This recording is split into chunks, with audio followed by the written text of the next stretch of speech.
तो आप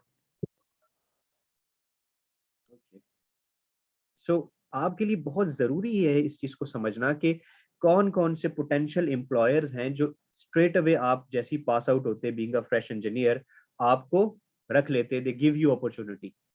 ठीक है? सो आज हम उन चीज़ों के ऊपर डिस्कस करेंगे कि कौन से ऐसे पोटेंशियल एरियाज़ हैं जहाँ पे आप जा सकते हैं और किन किन तरह से किस तरह से बेसिकली आपने उनको अप्रोच करना है और आपकी इंडिविजुअल स्ट्रैटेजी क्या होनी चाहिए। ठीक है? सो ये बताइए कि okay we have 60 participants now, so let's get started. Okay, so uh, here is our agenda. A brief about engineering industry. Engineering industry basically है क्या, कितनी तरह की इंडस्ट्रीज एग्जिस्ट करती हैं और कौन कौन सी इंडस्ट्री में क्या होता है। ठीक है, then will discuss roles for engineers. Engineers जो है वो किन किन रोल्स में किन किन इंडस्ट्री में क्या काम कर रहे होते हैं। ठीक है, then will also discuss job hunting. Job hunting कैसे करनी है, इंडिविजुअली आप लोगों की स्ट्रेटेजी क्या होनी चाहिए कि किस तरह की जॉब्स को किस तरह से अप्रोच करना है, and then will have question and answering session, right?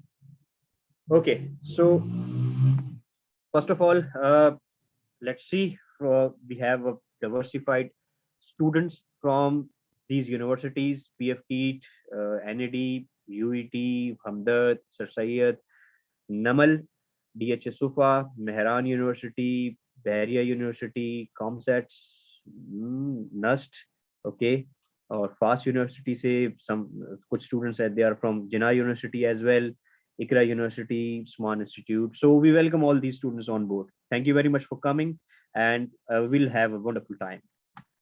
Uh, I would really like to thank the organizer team, Navira, Sauda, uh, Mariam, Anam. These students are from PFT, and they helped us to arrange this wonderful webinar for you guys. And also we have some supporting team members as well from Hamdard University here: Faraz, Ali Hassan, Hanan, and Usman. Thank you very much, you guys, for helping us in managing this event and the webinar. Okay, so let's get started. अच्छा जी, देखिए, this is the industrial landscape. Industrial landscape का मतलब ये है कि कितनी तरह की इंडस्ट्रीज हैं। I am not talking about the companies, important ये है कि कितनी तरह की इंडस्ट्रीज एग्जिस्ट करती हैं। सो सबसे पहले हम बात करते हैं प्रोसेस इंडस्ट्री की। प्रोसेस इंडस्ट्री वो होती है जिसके अंदर oil and gas, fertiliser, polymer, somehow sugar भी आप कह सकते हैं, सीमेंट, एक्सेट्रा। प्रोसेस इंडस्ट्री का जो बिल्कुल लैंडस्केप है ना, वो बाकी इंडस्ट्री से कंप्लीटली डिफरेंट है। प्रोसेस इंडस्ट्री के अंदर बहुत ज्यादा कंट्रोल्स का काम हो रहा होता है। सो जितने भी आप समझ लें कि मैकाट्रॉनिक्स, इलेक्ट्रॉनिक्स और आप अब ये जो BSCS जो कर रहे हैं बच्चे, BSCS इन इंजीनियरिंग, ये स्टूडेंट्स, ठीक है, टेलीकॉम के स्टूडेंट्स भी इसके अंदर जाते हैं। क्यों? बिकॉज यहाँ पे प्रोसेस इंडस्ट्री में जितने भी इनकी मैन्युफैक्चरिंग और जो प्रोसेस हो रहे होते हैं ना, वो बहुत दूर दूर होते हैं। सो आपस में चीजों को कम्युनिकेट करने के लिए we need to have some radio line communication. ठीक है, तो यहाँ पे बहुत सारे इंजीनियरिंग डिसिप्लिन कंबाइन हो रहे होते हैं। सो यही प्रोसेस इंडस्ट्री में आपको इलेक्ट्रिकल के लोग मिलेंगे, यहीं पे आपको मैकेनिकल के लोग मिलेंगे, यहीं पे आपको सिविल के लोग मिलेंगे। Process industry is a big platform for all the engineering discipline. ठीक है, एक और मैं बात आप लोगों को बताता चलूं। ये चीज मैंने अपनी प्रेजेंटेशन में रखी है, थोड़ी सी आगे जाके आप लोगों को समझ में आएगी। there are certain disciplines which are interchangeable, like for example basic engineering सबने पढ़ी होती है: electrical, electronics, telecom, even biomedical और yes mechatronics। ये चार पांच ऐसे disciplines हैं जो आपस में interchangeable होते हैं। मिसाल के तौर पे I remember I worked for a company that was for biomedical equipments। ठीक है, so उस कंपनी में I was electronic engineer। ठीक है, so मेरे पास कोई बायोमेडिकल इंजीनियरिंग की स्पेसिफिक डिग्री नहीं थी, but yes I was working in a biomedical company. ठीक है, सो इसी तरीके से बायोमेडिकल के लोग भी आके इलेक्ट्रॉनिक्स की कंपनीज में काम कर रहे होते हैं। सो ये चार पांच डिसिप्लिन जो है ना, ये इंडस्ट्री में आपस में इंटरचेंजेबल हो। तो अगर किसी के पास बायोमेडिकल की डिग्री है, या किसी के पास मैकाट्रॉनिक्स की डिग्री है, या किसी के पास जो है वो BECS की डिग्री, और उसे ऐसा लगता है कि यार मैं प्रोसेस इंडस्ट्री में नहीं जा सकता, ऐसा नहीं होता। ठीक है, गेटिंग माई पॉइंट? अच्छा भाई बच्चों, मुझे आप लोगों की साथ साथ फीडबैक भी चाहिए। कुछ स्टूडेंट जो है वो I want to hear something from you during the presentation, ठीक है, वरना it just look like I am sitting idle here. You can share your feedback on the messages. I will open the chat. Okay.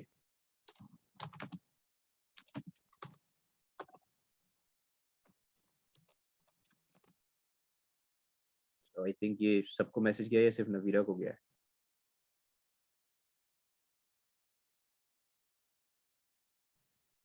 Anyway, ठीक है जी। Okay, so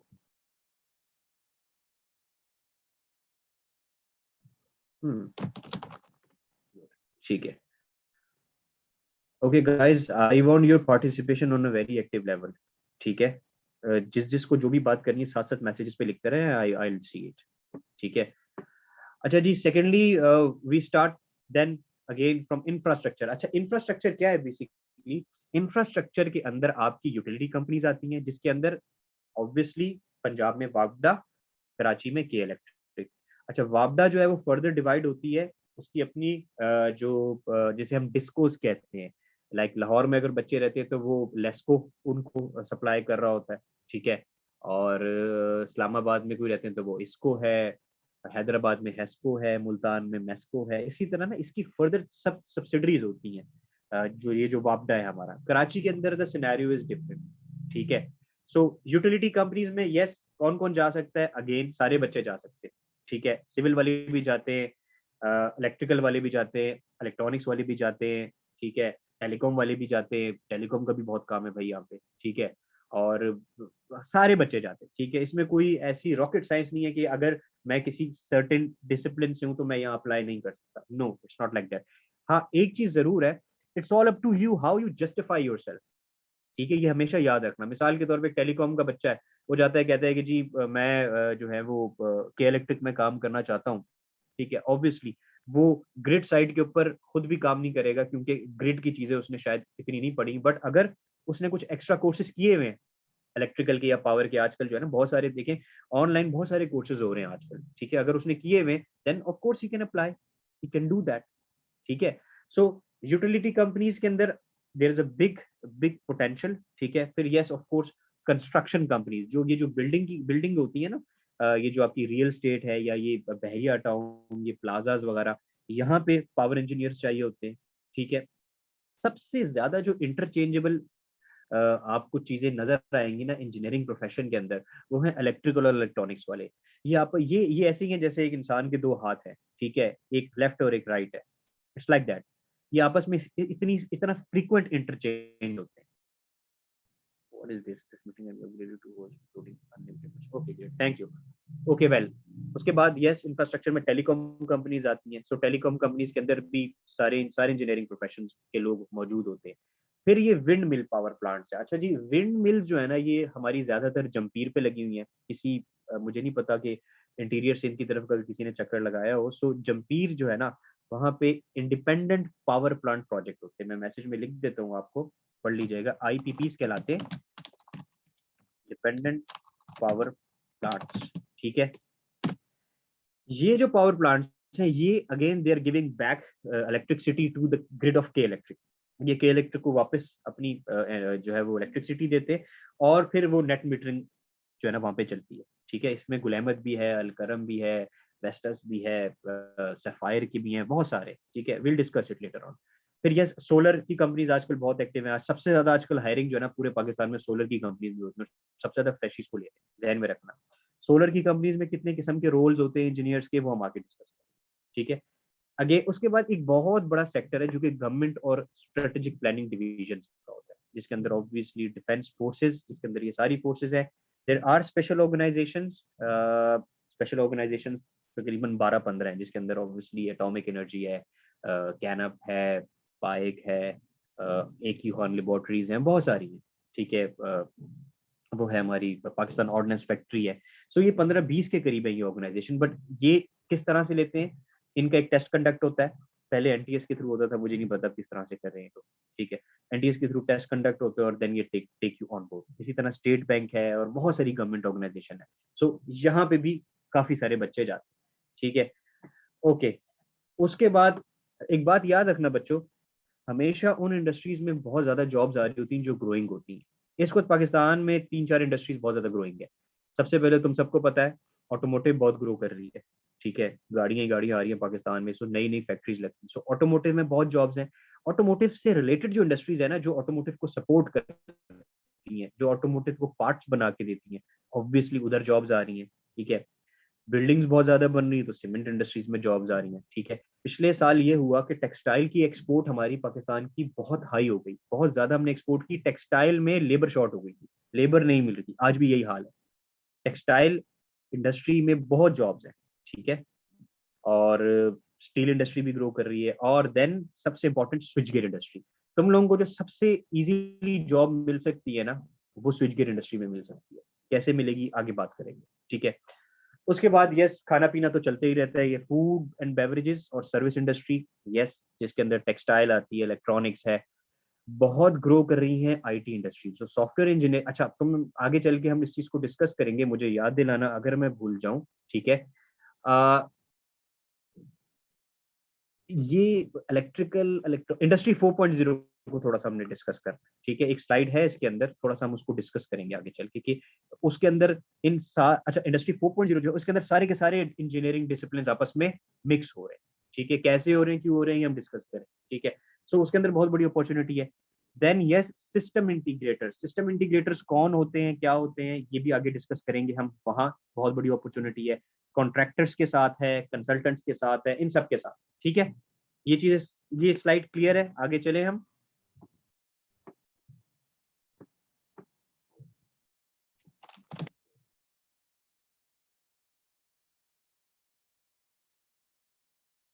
okay, perfect. So here are the engineers and the engineering। ठीक है, सो बहुत ज्यादा industry के अंदर जो लोग आपको नजर आ रहे होते हैं, ये इंशाल्लाह आएंगे जब आप जाएंगे। सो दे आर सिविल इंजीनियर्स या आर्किटेक्ट्स। ठीक है, उसके बाद नंबर 2 पे इंडस्ट्री में बहुत फ्रंट एंड पे जो लोग आपको नजर आ रहे होते हैं ना किसी भी इंडस्ट्री में, electrical, electronics, obviously telecom, avionics, और इसके बिल्कुल ही बराबर में मैकेनिकल और मैकाट्रॉनिक्स वाले बैठे होते हैं। ठीक है, याद रखना इंडस्ट्री जो है ना, मदर ऑफ इंजीनियरिंग ये तीन है, सिविल, इलेक्ट्रिकल, मैकेनिकल। ठीक है, these three fields are the mother of engineering जिसे हम कहते हैं। इनसे आगे सारी ड्राइव हुई है। अब अगर आप देखें तो सबसे ज्यादा जो डेरिवेशन है वो है इलेक्ट्रिकल से। इलेक्ट्रिकल से ड्राइव होती है आपकी electronics, telecom, avionics, biomedical, mechatronics, और अब जो yes telecom as well, telecom का मैंने नाम ले लिया। ठीक है, और अब इन सारी फील्ड्स के साथ जो ऊपर आके मर्ज हो रही है वो आपकी कंप्यूटर साइंसेज है। ठीक है, एक और फील्ड बहुत ज्यादा अब बहुत ज्यादा ट्रेंड आ रहा है जिसका, that is industrial engineering. Industrial engineering के लोगों को स्पेसिफिकली प्रोडक्शन में रखा जाता है, ताकि जो प्रोडक्शन के जो सिस्टम्स हैं उसको बेहतरीन से बेहतरीन तरफ लेके जाया जाए। ठीक है, और there is another field that is material engineering, जो बहुत ज्यादा आजकल कॉमन है, जिसके लोगों को ज्यादातर जो है वो इसी तरह प्रोडक्शन और परचेज साइड पे रखा जाता है। ठीक है, so let's talk about civil engineering first. देखो भाई, हमारे साथ आई बिलीव कुछ लोग सिविल इंजीनियरिंग के भी हैं इस वेबिनार के अंदर, सो स्पेसिफिकली ये स्लाइड उनको बहुत हेल्प करेगी। सिविल इंजीनियर्स जो है उनकी मार्केट्स क्या है। ठीक है, ऑब्वियसली डायरेक्ट इंडस्ट्रीज में भी जा सकते हैं। हर इंडस्ट्री के अंदर एक सिविल का बंदा वो जरूर रखते हैं, क्योंकि उसके अंदर उनके अपने इन हाउस प्रोजेक्ट्स होते हैं कंस्ट्रक्शन के। कुछ इंडस्ट्रीज खुद डायरेक्ट रखती हैं, बहुत जो छोटी इंडस्ट्रीज होती हैं वो डायरेक्ट नहीं भी रखती हैं। वो क्या करती हैं कि वो जो कंसल्टिंग फर्म्स होती हैं उनसे सर्विसेज ले लेती हैं। ठीक है, सो इंडस्ट्रीज में जाते हैं, गवर्नमेंट सेक्टर में ऑफ कोर्स जाते हैं। यस, उसके बाद ऑयल मार्केटिंग कंपनीज में जाते हैं, just like PSO, Shell, Chevron. अगर आप लोग देखें कि जितनी भी इनकी जो रिटेल साइट्स होती है ना, जो कंस्ट्रक्शन साइट्स इनकी अपनी कंपनी की होती है, जो पेट्रोल पंप जिसे कहते हैं, उनकी कंस्ट्रक्शन के जो कॉन्ट्रैक्ट्स होते हैं और जो उनके प्रोजेक्ट्स होते हैं वो ये लोग कर रहे होते हैं, सिविल और आर्किटेक्ट के। ठीक है, आप लोग सोच रहे होंगे टेलकोज में इनका क्या काम है। इनका हर जगह काम है, सिविल और आर्किटेक्चर वालों का हर जगह काम। टेलकोज के अंदर ये लोग होते हैं, जितनी भी टेलीकॉम की साइट्स बन रही होती है ना, जो कि आपके टावर्स बन रहे होते हैं रिमोट साइट्स पे हर जगह, वो ये लोग इसको लुक आफ्टर करते हैं। और ऑफ कोर्स सबसे बड़ा एरिया जो है इनका, contractors, of course scheme planners और आर्किटेक्ट्स ये लोग खुद होते हैं। ठीक है, ओके, ओके,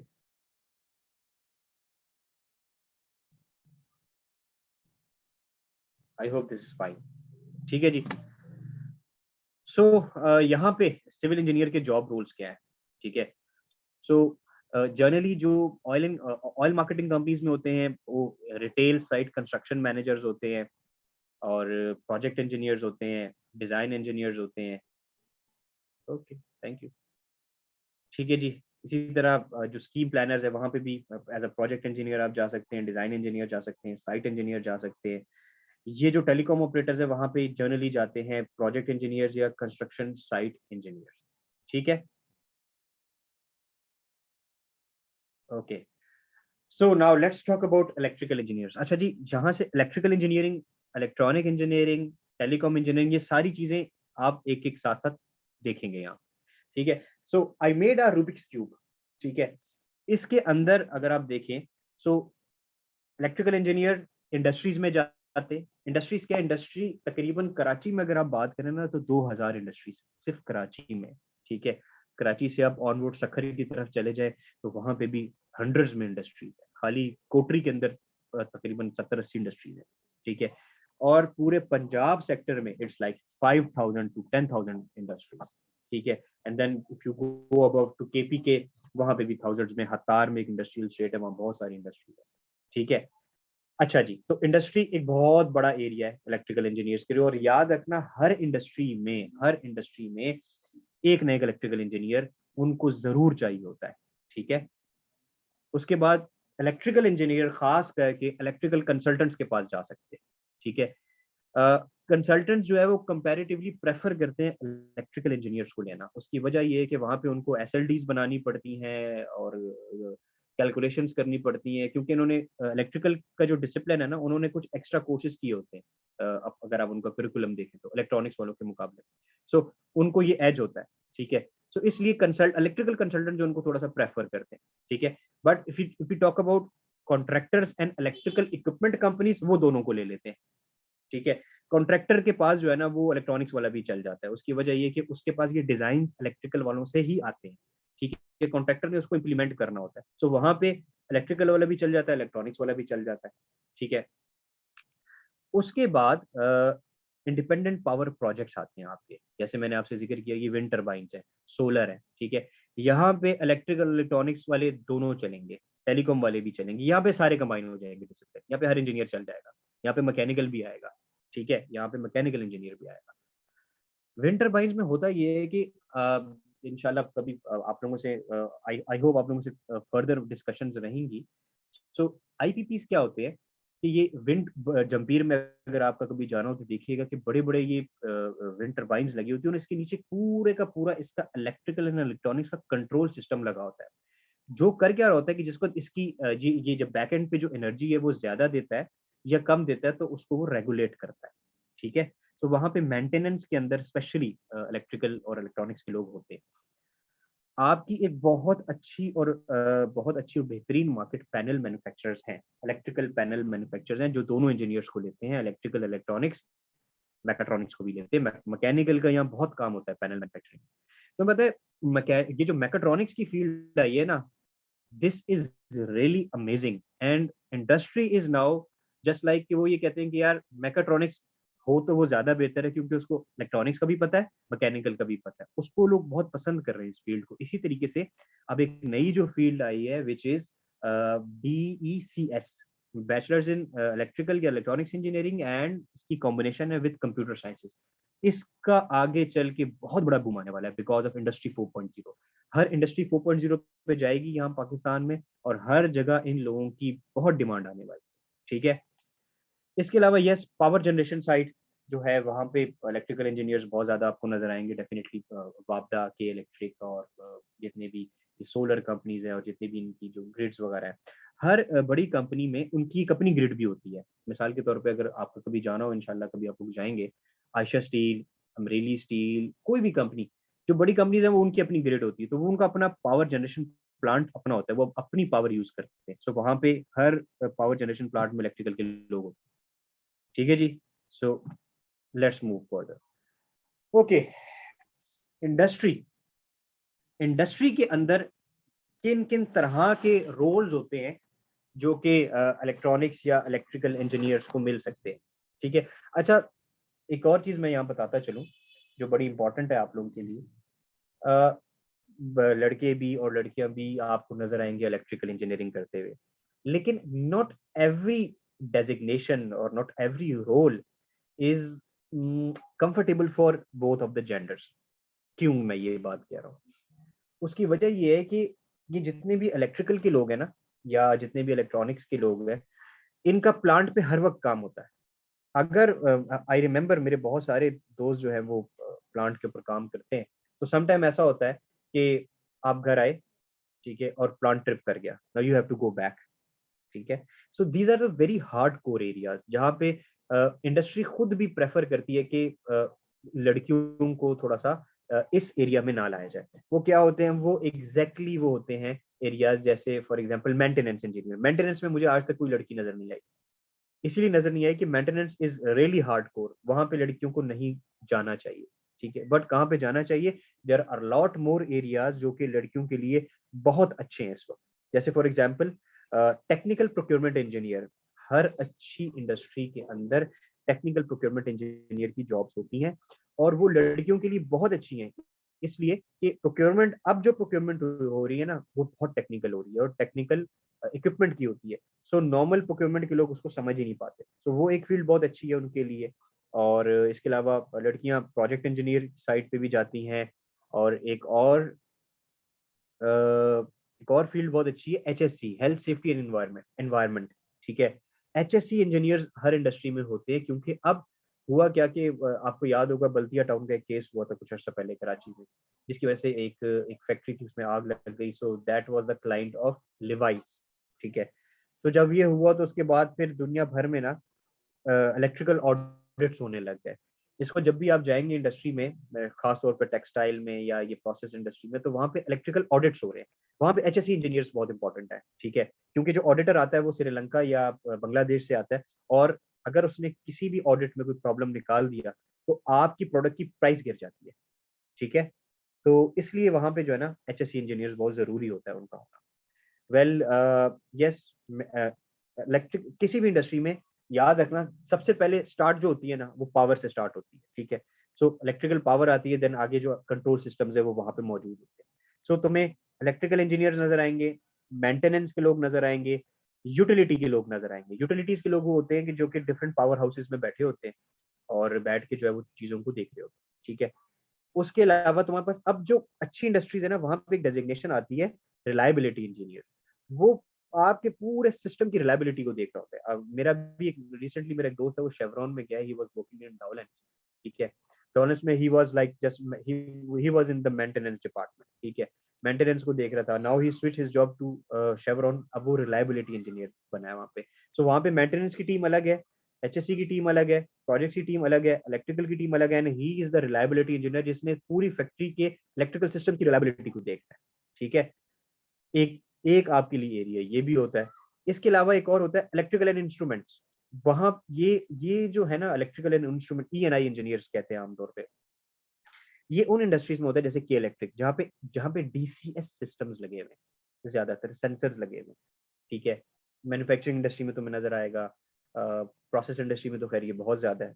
ठीक है। और इसके अलावा तुम्हें सीमेंट में बहुत ज्यादा नजर आएगा। यस। सो इलेक्ट्रिकल ईएनआई के लोग तुम्हें बहुत ज्यादा नजर आएंगे। और यहाँ पे अगेन तुम यहाँ पे देख सकते हो कि इलेक्ट्रिकल एंड इंस्ट्रूमेंटेशन है, अलग अलग बंदे नहीं रखते, एक ही बंदा रखते हैं जिसको दोनों चीजें आती है। अब यहाँ पे सवाल ये पैदा होता है कि how you get your self enabled और capable for all these jobs. This is very important. तुम्हें कौन कौन से कोर्सेज करने चाहिए कि अगर मिसाल के तौर पे तुम इलेक्ट्रिकल के हो, ठीक है, या ठीक है, लेट्स टॉक अबाउट इलेक्ट्रिकल, तुम इलेक्ट्रिकल के हो और तुम्हें आगे चल के एक डाइवर्सिफाइड जॉब करनी है। ठीक है। एक बात याद रखना, इंडस्ट्री जो है ना अलग अलग लोग अपॉइंट नहीं करती, वो प्रेफर नहीं करती। इंडस्ट्री कहती है कि यार इलेक्ट्रिकल का ही बंदा हो, उसे इलेक्ट्रॉनिक्स की भी चीजें आती हैं, फॉर एग्जांपल कंट्रोल। मेरा एक दोस्त है, he works in Indus Motors. ठीक है। उससे जब भी मेरी बात हुई तो उसने कहा कि यार हमें जो है ना बंदा वो चाहिए होता है जिससे कंट्रोल्स आते हो। इलेक्ट्रिकल की चीजें तो ठीक है, वो हर किसी को आई जाएगी, कंट्रोल्स इलेक्ट्रिकल वाले को आना बे इंतहा जरूरी है। और इसी तरह इलेक्ट्रॉनिक्स वाले को बेसिक इलेक्ट्रिकल की चीजें आना बहुत जरूरी है। सो आप सबको एक दूसरे की चीजों को पढ़ना पड़ेगा, वरना जब आप इंडस्ट्री में चले जाओगे तब आपके पास इतना टाइम नहीं होगा कि आप जाके बाहर से कोर्सेज करना शुरू कर दो। ठीक है, सो कंट्रोल्स के कोर्सेज इलेक्ट्रिकल वालों को करने बहुत जरूरी है। ठीक है, और इलेक्ट्रॉनिक्स वालों को ऑफ कोर्स बेसिक चीजें इलेक्ट्रिकल की पता होनी चाहिए। इसीलिए इलेक्ट्रॉनिक्स वाले जनरली क्या करते हैं, ये जो बच्चे होते हैं, जो स्मार्ट बच्चे होते हैं, वो क्या करते हैं कि वो सबसे पहले अपनी पहली जॉब जो है ना किसी पैनल बिल्डर के पास कर लेते हैं, जो इलेक्ट्रिकल पैनल्स बनाता है। ठीक है, तो क्या होता है कि इलेक्ट्रॉनिक्स की तो नॉलेज होती है, कंट्रोल सिस्टम्स पढ़ के आए होते हैं, नहीं भी पढ़ के आए होते हैं, तो इलेक्ट्रॉनिक, अगर बच्चों याद रखना, आप अगर इलेक्ट्रॉनिक्स के हो और आपको कंट्रोल सिस्टम्स का नहीं पता, जॉब नहीं मिलेगी। ये आज मैं आपको सही बता रहा हूँ। आप लोगों को पीएलसीज, एचएमआई, स्काडा चलो ठीक है, नहीं आपको पता, बेसिक पीएलसीज का आपको पता होना चाहिए, पीएलसी कंट्रोल्स का पता होना चाहिए। और अब बहुत अच्छी बात है अगर तुम लोग इंडस्ट्री 4.0 को भी सीखना शुरू कर दो, क्योंकि फ्यूचर इसी चीज का है। बट उसको भी सीखने के लिए तुम्हें बेसिक पीएलसीज आनी चाहिए, तुम्हें पीएलसीज का पता होना चाहिए। ठीक है, क्योंकि इंडस्ट्री में जितनी भी मशीन्स लगी हुई हैं, उन सब मशीन के अंदर पीएलसीज लगी हुई हैं, उनके कार्ड्स लगे हुए हैं। ठीक है, कोई भी मशीन ट्रिप करती है तो इलेक्ट्रिकल वाले को समझ में नहीं आता कि कंट्रोल्स का क्या प्रॉब्लम है, सो इलेक्ट्रॉनिक्स वाले को पता होना चाहिए। इसीलिए दोनों को आपस की चीजों का पता होना चाहिए। ठीक है, सो इलेक्ट्रॉनिक्स वाले क्या कर रहे होते हैं, या अब मैकाट्रॉनिक्स वाले भी यही कर रहे हैं क्या, कि वो पैनल बिल्डर के पास चले जाते हैं। अच्छा, पैनल बिल्डर के पास सारी चीजों की यूटिलाइजेशन है, मैकेनिकल की भी है क्योंकि मैकेनिकल डिजाइन बन रहा होता है, इलेक्ट्रिकल की भी इलेक्ट्रिकल डिजाइन बन रहा होता है, और समटाइम्स वो इलेक्ट्रॉनिक्स की भी चीजें बना के दे रहा होता है, वो होते हैं उसके कंट्रोल कैबिनेट्स, कंट्रोल पैनल्स होते हैं उसके, वो बना के दे रहा होता है। तो तीनों की यूटिलाइजेशन होती है। ठीक है, टेलीकॉम वाला भी भाई चला जाता है, कोई ऐसी रोकथाम नहीं है कि टेलीकॉम वाला एक जगह पे नहीं जा सकता।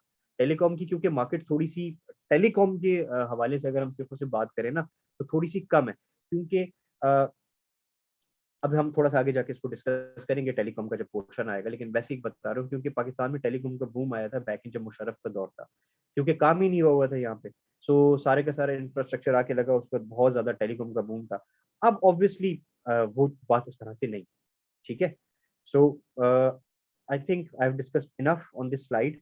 इलेक्ट्रिकल और इलेक्ट्रॉनिक्स इंजीनियर किस किस जगह पे जाते हैं, आपके लिए सबसे इम्पोर्टेंट ये है कि इन सारे रोल्स में से आपको अपने लिए सेलेक्ट करना है कि यार मुझे कौन सा रोल चाहिए। मिसाल के तौर पे फिर talk about electrical engineer, electrical engineer जो होता है ना इंडस्ट्री में, वो सारी चीजों को देख रहा होता है, वो मेंटेनेंस को भी देख रहा होता है, वो यूटिलिटीज को भी देख रहा होता है। सो बीइंग इलेक्ट्रिकल इंजीनियर्स आपके पास क्या क्या नॉलेज होनी चाहिए।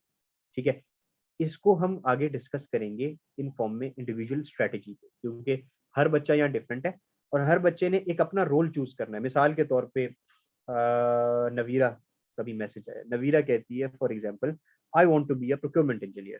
ठीक है, so being procurement engineer, Navira को देयर आर सर्टेन टास्क जो कि उसको अपने लिए खुद डेवलप करने पड़ेंगे। फॉर एग्जांपल, प्रोक्योरमेंट इंजीनियर की रिस्पॉन्सिबिलिटी क्या होती है, उसे थोड़ा सा उसको पहले पढ़ना पड़ेगा। ओके, उसने स्टडी कर लिया कि प्रोक्योरमेंट इंजीनियर की रिस्पॉन्सिबिलिटी ये होती है कि उसे किसी भी फैक्ट्री में इंस्ट्रूमेंटेशन, इलेक्ट्रिकल के लोगों के साथ बातचीत करनी पड़ेगी, उनकी डिमांड को समझना पड़ेगा, और फिर उससे रिलेटेड जितने भी कंपोनेंट्स हैं उसके सप्लायर्स को देखना पड़ेगा। ठीक है, सो ये बेसिक जेडी आपको पता होनी चाहिए कि आप कौन सा रोल अपने लिए चूज कर रहे हैं और आपने किसके लिए जाना है, और फिर आपको टारगेटेड जॉब हंटिंग करनी है। अब ये नहीं है कि मिसाल के तौर पे आपने चूज किया अपने लिए प्रोक्योरमेंट इंजीनियर और फिर आप जा रहे हैं मिसाल के तौर पे रिलायबिलिटी साइड के ऊपर। ठीक है, आप जा सकते हैं, प्रॉब्लम वो नहीं है, आप मल्टीपल रोल भी सिलेक्ट कर सकते हैं। Yes, you can do that, but you have to be targeted always. ठीक है, आप समझते हैं कि जी मिसाल के तौर पे एक लड़का है, वो कहता है यार मुझे 3 रोल्स में मुझे जाना चाहिए, maintenance engineer, electrical engineer and yes electrical and instrumentation engineer. मुझे अगर किसी भी इंडस्ट्री में जाना है, मुझे ये 3-4 रोल्स में मैं अपने आप को देख सकता हूँ। सो ठीक है, वो 4 रोल अपने पास लिखो इंडिविजुअल स्ट्रेटेजी में, और फिर विल डिस्कस कि अब फर्दर इसमें क्या करना चाहिए, जॉब हंट किस तरीके से करनी है, लिस्ट ऑफ इंडस्ट्रीज क्या होगी। ये एक एक लंबी साइकिल है।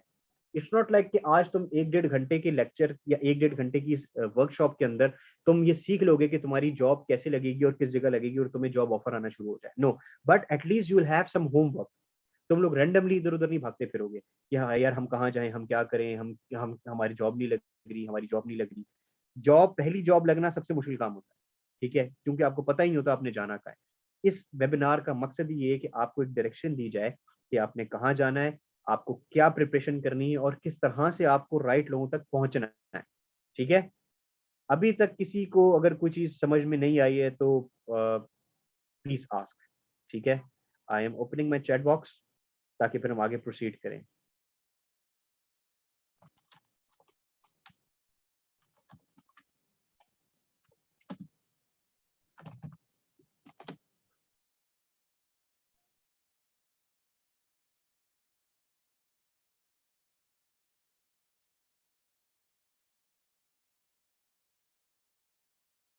हम्म, okay okay, let me put in this way, किसी को कोई क्वेश्चन पूछना है तो यस चैट बॉक्स में पूछ ले, otherwise will proceed further. I think किसी को कोई क्वेश्चन नहीं है। ओके वेरी गुड, इसका मतलब है सब समझ में आ रहा है। ग्रेट। ओके, अब हम बात करते हैं कंसल्टेंट्स की। देखो ये जो एरिया है ना, ये जो कंसल्टेंट्स वाला है, ये बहुत चूजी है। ये लोग स्पेसिफिकली इलेक्ट्रिकल इंजीनियर को ही चूज करते हैं। ठीक है, ये यहाँ पे थोड़ी सी जो है ना, job mechanical engineer, yes of course mechanical engineers आएंगे, need some guidance additional course after engineering. Okay, ये किसने सवाल पूछा है भाई? ओके, मुझे जरा स्टूडेंट का नाम बताएं तो। नवीरा पूछ रही है project engineer role, yes yes yes yes yes, sure sure sure.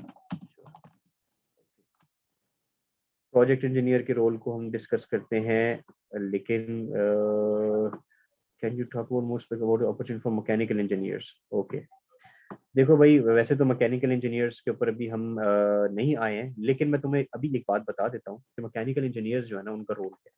देखो, पीछे हम जाते हैं, एक स्लाइड पीछे।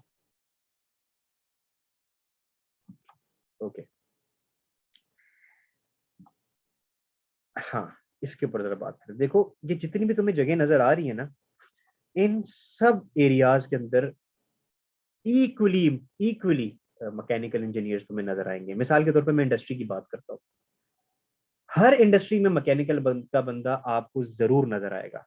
ठीक है, ये हो ही नहीं सकता कोई इंडस्ट्री डिफरेंट पार्टिसिपेंट्स आ रहे हैं, उन्होंने नहीं कर सकते, वरना डिस्टर्बेंस होती है। ओके, कोई मसला नहीं है, कोई मसला नहीं है।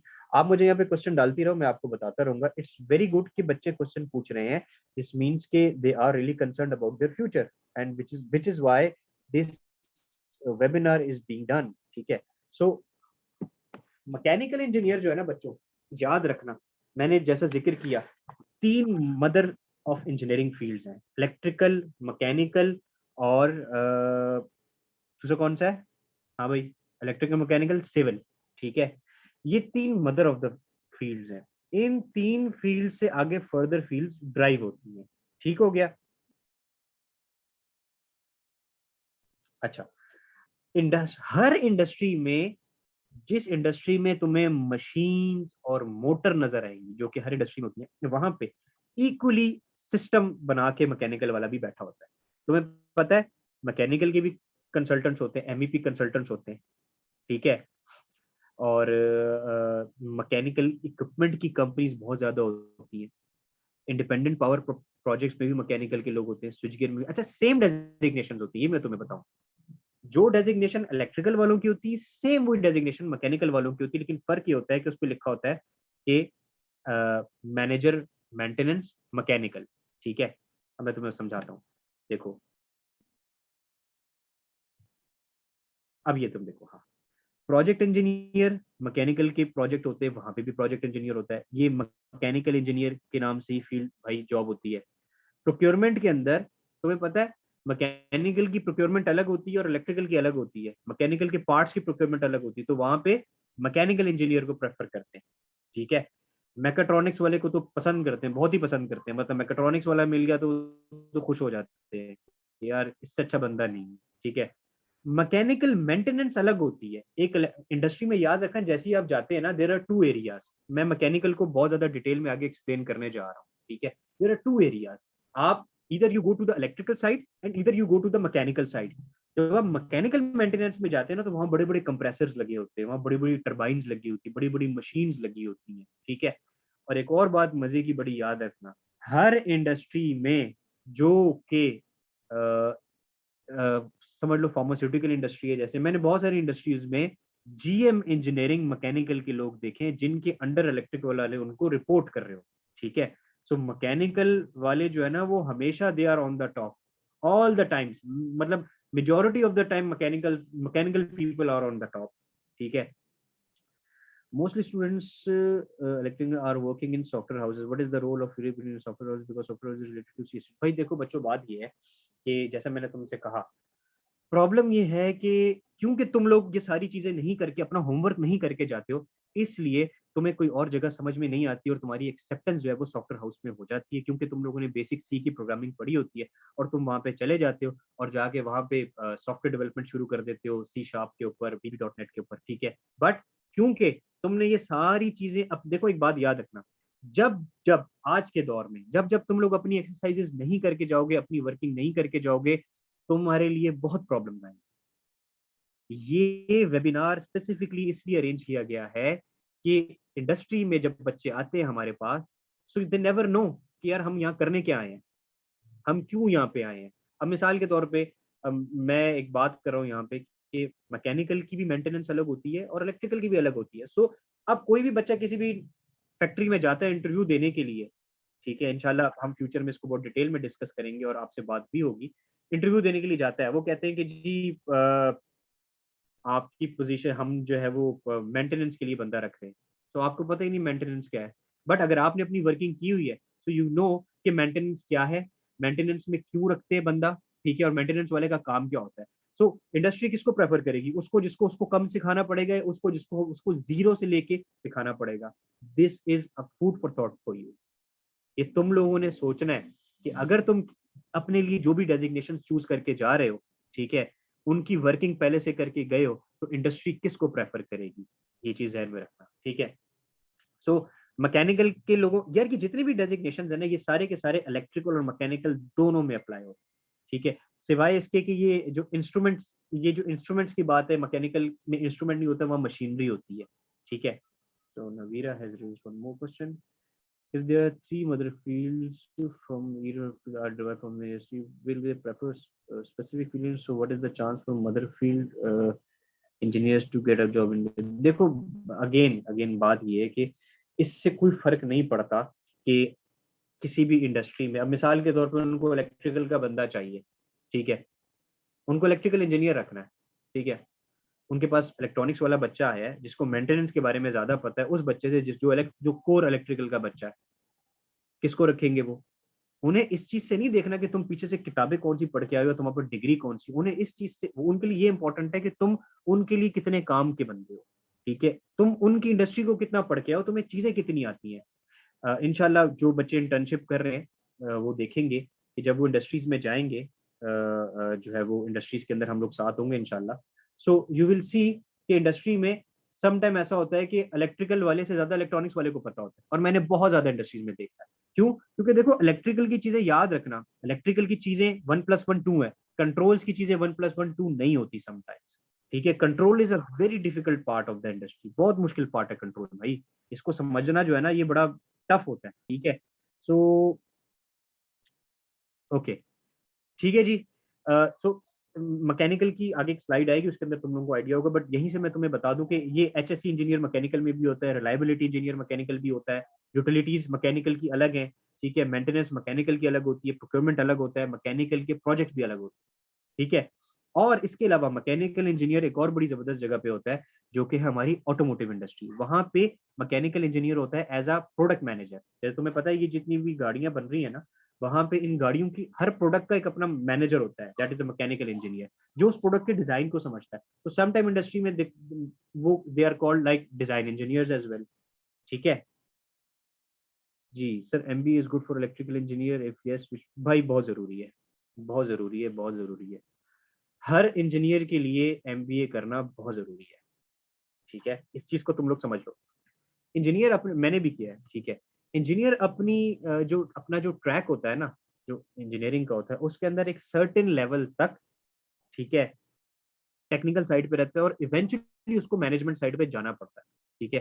तो मैनेजमेंट साइड पे जाने के लिए you need to have a management degree along with you. तो जनरली लोग जो हैं वो इंजीनियर्स जो हैं वो कुछ अरसा अपनी टेक्निकल फील्ड में जॉब करने के बाद सप्लाई चेन की डिग्री लेके सप्लाई चेन में चले जाते हैं। कुछ लोग जो है वो इंजीनियरिंग मैनेजमेंट की डिग्री लेते हैं, एमबीए की, ठीक है? और वो एस्केलेट होते हैं अपने करियर में। एक बात याद रखना, इंडस्ट्री में कॉम्पिटिशन बहुत ज़्यादा है। ये कोर्सेज़ डेफिनिटली तुम लोगों को हेल्प करते हैं। तुम लोगों को ये हेल्प ज़रूर करेंगे, तुम्हें जॉब लगने में, तुम्हारे अगर करियर में। बट एक चीज़ याद रखना, इस वक़्त इंडस्ट्री में अगर 50% वेटेज जो है ना तुम्हारी टेक्निकल स्किल्स की है ना, तो अब 50% वेटेज जो है ना तुम्हारी मैनेजमेंट स्किल्स की भी है। इसीलिए मैं हमेशा बच्चों को एप्रिशिएट करता हूँ और बहुत ज़्यादा एनकरेज करता हूँ कि ये जितनी भी सोसाइटीज़ वगैरह होती है ना, इनके अंदर एक्टिवली पार्टिसिपेट करो so that you will have your management skills. तुम्हें इवेंट मैनेजमेंट करने आने चाहिए, क्योंकि फील्ड की job it's all about management. याद रखना, आप जाते हो मिसाल के तौर पे कोई भी इंजीनियर जाता है ना, तो सम टाइम वो जाता है एज़ अ ट्रेनी इंजीनियर, कुछ लोग जाते हैं एमटीओ प्रोग्राम में, मैनेजमेंट ट्रेनिंग ऑफिसर्स, ठीक है? ट्रेनी इंजीनियर जाता है या मैनेजमेंट ट्रेनी जाता है, या सम टाइम्स लोग स्टार्ट करते हैं फ्रॉम देयर इंटर्नशिप, ठीक है? 3-4 2-3 महीने इंटर्नशिप करते हैं, फिर ट्रेनी इंजीनियर होते हैं, फिर वो 6 महीने ट्रेनी इंजीनियर रहते हैं या साल ट्रेनी इंजीनियर रहते हैं, उसके बाद फिर वो बनते हैं मिसाल के तौर पे अगर कोई मैकेनिकल का बंदा है तो वो जाएगा मिसाल के तौर पे maintenance executive, mechanical and utilities, ठीक है? इवेंचुअली उसने 3-4 साल काम करने के बाद he has to escalate to the assistant manager और ओके डेप्यूटी मैनेजर। सो जो ये जो मैनेजर की पोस्ट है ना तुम्हारी, ये उस वक्त तक तुम्हें नहीं मिल सकेगी जब तक तुम्हारे पास एक मैनेजमेंट की डिग्री नहीं होगी। तुम्हें ये जल्दी मिल जाएगी और तुम्हें मैनेज करना आएगा चीजों को। देखो, जिन लोगों ने अपने हाथ से काम किया होता है ना, दे एग्जैक्टली नो कि how this job needs to be done from your team members, ठीक है? तुम्हें अपने टीम मेंबर से जॉब कैसे लेनी है ये तुम्हें आना चाहिए, बट ये उसका आएगा जब तुमने खुद भी किया होगा। समझ में आ रही बात मेरी? ठीक है। आगे चलें या अभी कोई क्वेश्चन है?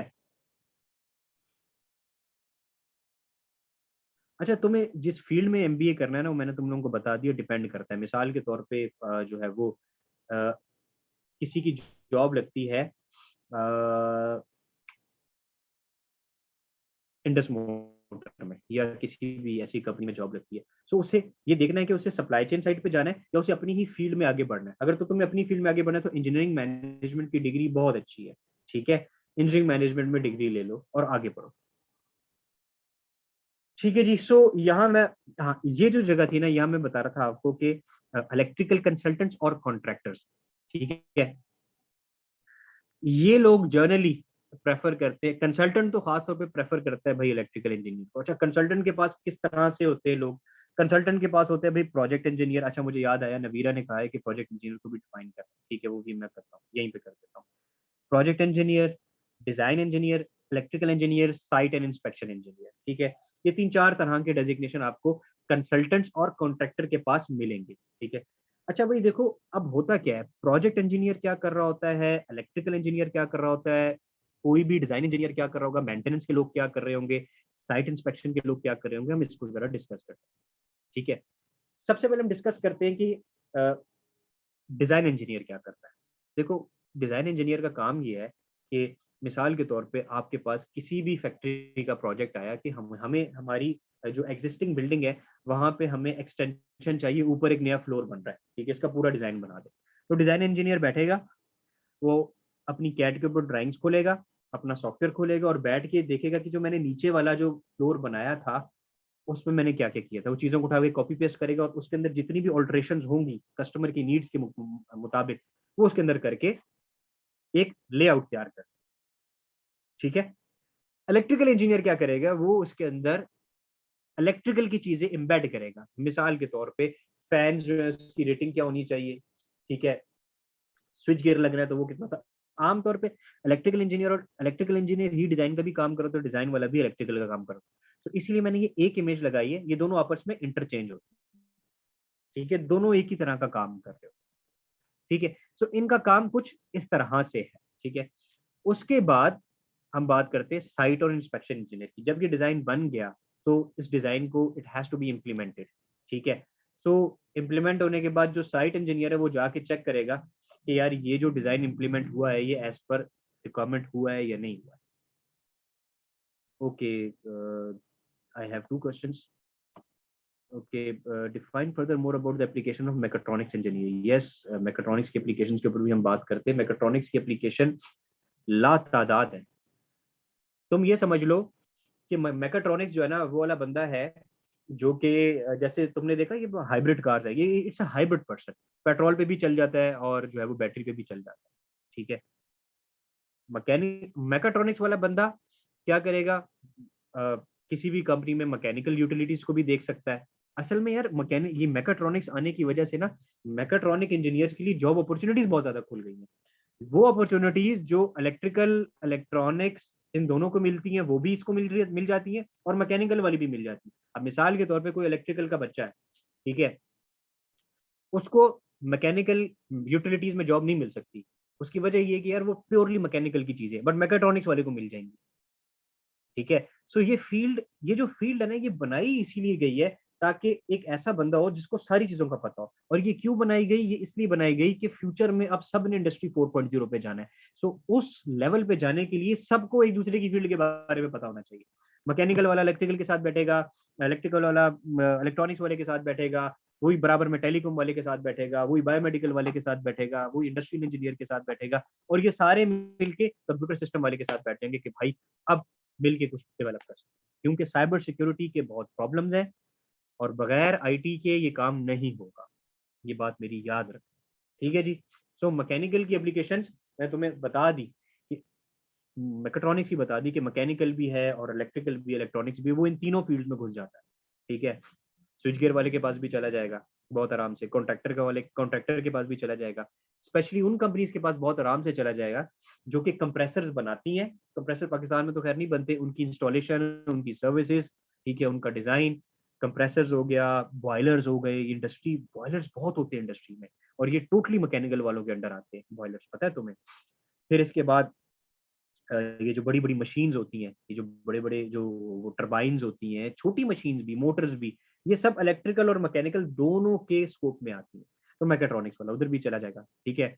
मैं तो तुम लोगों को मशवरा ये दूंगा कि अगर किसी ने अभी अपनी फील्ड स्विच नहीं की है, आई मीन अगर कोई इलेक्ट्रॉनिक्स या इलेक्ट्रिकल का, स्पेशली कोई इलेक्ट्रॉनिक्स का है, और अगर उसे ये अपॉर्चुनिटी मिल सकती है, तो मैकेट्रॉनिक्स में अपने आप को कन्वर्ट करवाए। एनीवे, अच्छा जी, हमें एमबीए के लिए तकरीबन कब अप्लाई करना चाहिए? बीई के फौरन बाद भी सही रहेगा या पहले कुछ?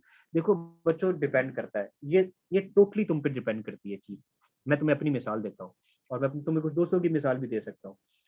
क्या है कि मैंने जब इंजीनियरिंग की, तो मुझे तो पता ही नहीं था कि यार ये सारी चीजें क्या होती जो आज मैं तुम सबको बता रहा हूँ। ठीक है। सो मुझे यहाँ तक पहुंचने के लिए, इस एक्सपोजर को समझने के लिए कि कौन कौन सी इंडस्ट्रीज हैं, किस तरह के जॉब रोल्स हैं, और कौन कौन से जॉब रोल्स में कितनी ग्रोथ है, मुझे 3-4 साल लग गए। ठीक है। सो उस ड्यूरेशन के अंदर मैंने 2 साल बाद मुझे किसी ने कहा कि यार आप एमबीए कर लो, सो आई स्टार्टेड एन एमबीए। बजाय इसके कि मैं ये देखता कि किस चीज में करना चाहिए, आई स्टार्टेड माई एमबीए। मैंने कहा यार टाइम ना वेस्ट तो कर लेते हैं, बट मुझे ये देखना चाहिए था कि मैं कौन सी फील्ड में जा रहा हूँ, बट कोई गाइडेंस नहीं थी इस तरह की। हमारे लिए इंपॉर्टेंट ये कि सबसे पहले ये अभी इस वेबिनार में कितने स्टूडेंट्स हैं? ऑलमोस्ट 100 स्टूडेंट्स हैं। ठीक है। नवीरा, इन 100 बच्चों का एक ग्रुप बनाओ। ठीक है। जितने भी आज यहाँ मौजूद हैं। ठीक है। आप सब अपना कंसेंट दे दें अगर आप ग्रुप में आना चाहते हैं या नहीं आना चाहते। ठीक है। नवीरा, इनका ग्रुप बनाओ। प्रॉपर करियर काउंसलिंग उसकी हम शुरू कर देंगे। ठीक है। 10-10 बच्चों का ग्रुप बना लें आप लोग, या जो भी आप लोगों को ठीक लगता है वो बना लें। और सब बच्चे इस प्रेजेंटेशन के बाद, नवीरा ने मैसेज किया, ठीक है, सब बच्चे इस प्रेजेंटेशन के बाद अपने जॉब रोल इस प्रेजेंटेशन के हिसाब से चूज कर ले। अच्छा मुझे एक बात बताओ, इस वक्त यहाँ पे मैकेट्रॉनिक्स के स्टूडेंट्स हैं, इलेक्ट्रिकल के स्टूडेंट्स हैं, इलेक्ट्रॉनिक्स के स्टूडेंट्स हैं, और बायोमेडिकल की भी स्टूडेंट्स हैं, होंगे आई बिलीव, शायद होगा, कोई बायोमेडिकल का भी होगा, और टेलीकॉम का। अच्छा ये बताएं कि मैकाट्रॉनिक्स के जो भी जितने भी स्टूडेंट्स हैं यहाँ पे मैसेज कर दें कौन कौन है, और बीईसीएस के मैसेज कर दें। मैं जरा जानना चाहूंगा कितने स्टूडेंट्स हैं। बायोमेडिकल के बच्चे मैसेज कर दें, और अगर इंडस्ट्रियल इंजीनियरिंग का कोई है तो वो भी मैसेज कर दें। आई जस्ट वांटेड टू सी कि कितने लोग हैं। हाँ मुझे पता है डिफरेंट फील्ड्स हैं, एग्जैक्टली मैं किसी ओके। सो मैकाट्रॉनिक्स से 1 2 3 4 5,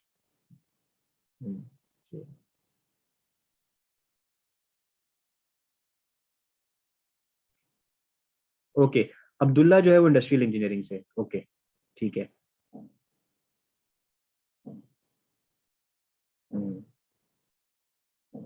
So no one here right now from biomedical department?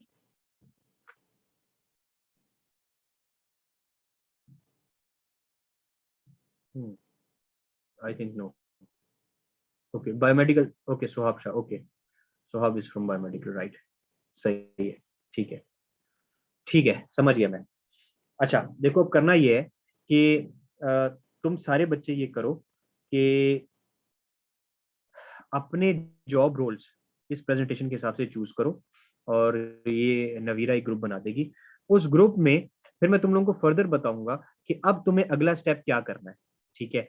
MBA अगर किसी ने करना है तो वो डिपेंड करता है उसके जॉब रोल के ऊपर। मिसाल के तौर पे नवीरा ने अगर सोचा मैंने एमबीए करना है, तो नवीरा ने अगर ये सोचा कि एमबीए करना है, तो डेफिनेटली पहले वो ये चूज करेगी कि उसे किस फील्ड में जाना है।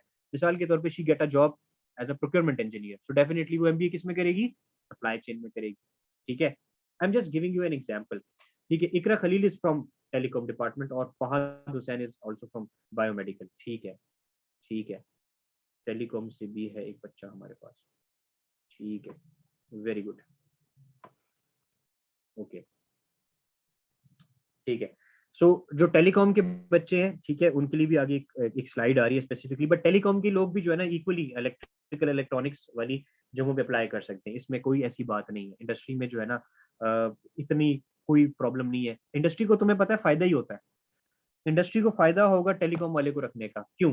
क्योंकि जितने भी वायरलेस के प्रोजेक्ट्स है ना प्रोसेस इंडस्ट्री में या किसी भी इंडस्ट्री में, उसके अंदर टेलीकॉम वाले को नेटवर्किंग की और ये बेसिक सारी चीजें उसने पढ़ी होती हैं। तुम्हें अगर नहीं पता तो कोई मसला नहीं है, आगे चल के विल डिस्कस के क्या क्या चीजें टेलीकॉम वाले को पता होनी चाहिए। इंडस्ट्री भाई प्रेफर करती है, ये मैं तुम्हें बताऊं, अगर if you are having enough knowledge, तुम्हारे पास अच्छी नॉलेज है to perform a particular job, industry के लोग बहुत रिस्पेक्ट करते हैं, याद रखना। तुम इंशाल्लाह जाओगे मेरे साथ तो जाके देखोगे इंडस्ट्रीज में कि तुम्हें फील होगा कि यार वाकई इंडस्ट्री के लोग रिस्पेक्ट करते हैं उन लोगों की जिनको वाकई चीजों का पता है, ठीक है। बट अगर आप रैंडमली उठ के चले जाएं और कहें कि यार मुझे कोई भी जॉब दे दो, देखो वो बड़ी बड़ी अजीब सी बात है जो आमतौर पे बच्चे लिखते हैं ना, applying for the position of a suitable job. What is a suitable job यार? तुम एक इंजीनियर हो, still you need to ask from someone to give you a suitable job. You should know what job is suitable for you. ये तुम्हें पता करना है। जब तक तुम अपने करियर के डिसीजंस खुद नहीं लोगे या तुम्हें अपने करियर के बारे में कुछ नहीं पता होगा, तो दूसरे तो तुम्हें फिर यही जॉब्स देंगे ना कि इलेक्ट्रिकल इंजीनियर या इलेक्ट्रॉनिक इंजीनियर को उठा के वो सॉफ्टवेयर हाउस में बिठा देंगे, चलो पकड़ो बैठो यहाँ पे डेवलपमेंट शुरू कर दो। मुझे याद है आज से कुछ अर्सा पहले एक स्टूडेंट थी, उसने मुझे मैसेज किया कि सर हमारी फील्ड में जॉब ही नहीं है।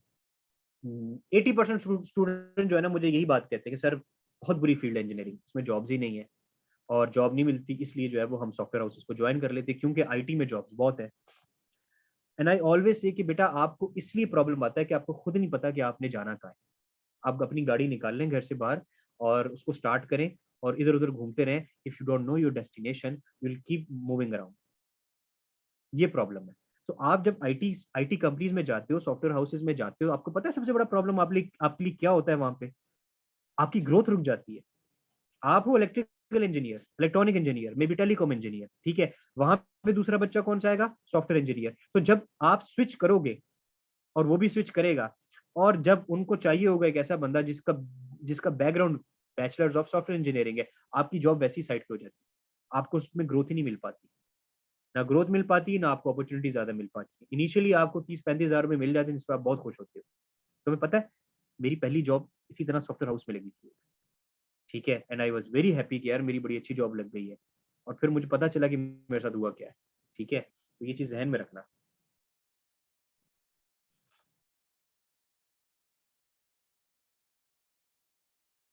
भाई देखो, नवीरा ने क्वेश्चन किया है कि as a fresher how to get idea that which is most suitable job role for us. अच्छा भाई, जिस बच्चे ने ये मैसेज किया है, ठीक है, वो अपने बारे में बताया कि वो किस फील्ड से है, इलेक्ट्रिकल से है, इलेक्ट्रॉनिक से है, मैकेनिकल से, किससे, तो फिर मैं आपको बताता हूँ कि आपके लिए कैसे होगा ये सूटेबल।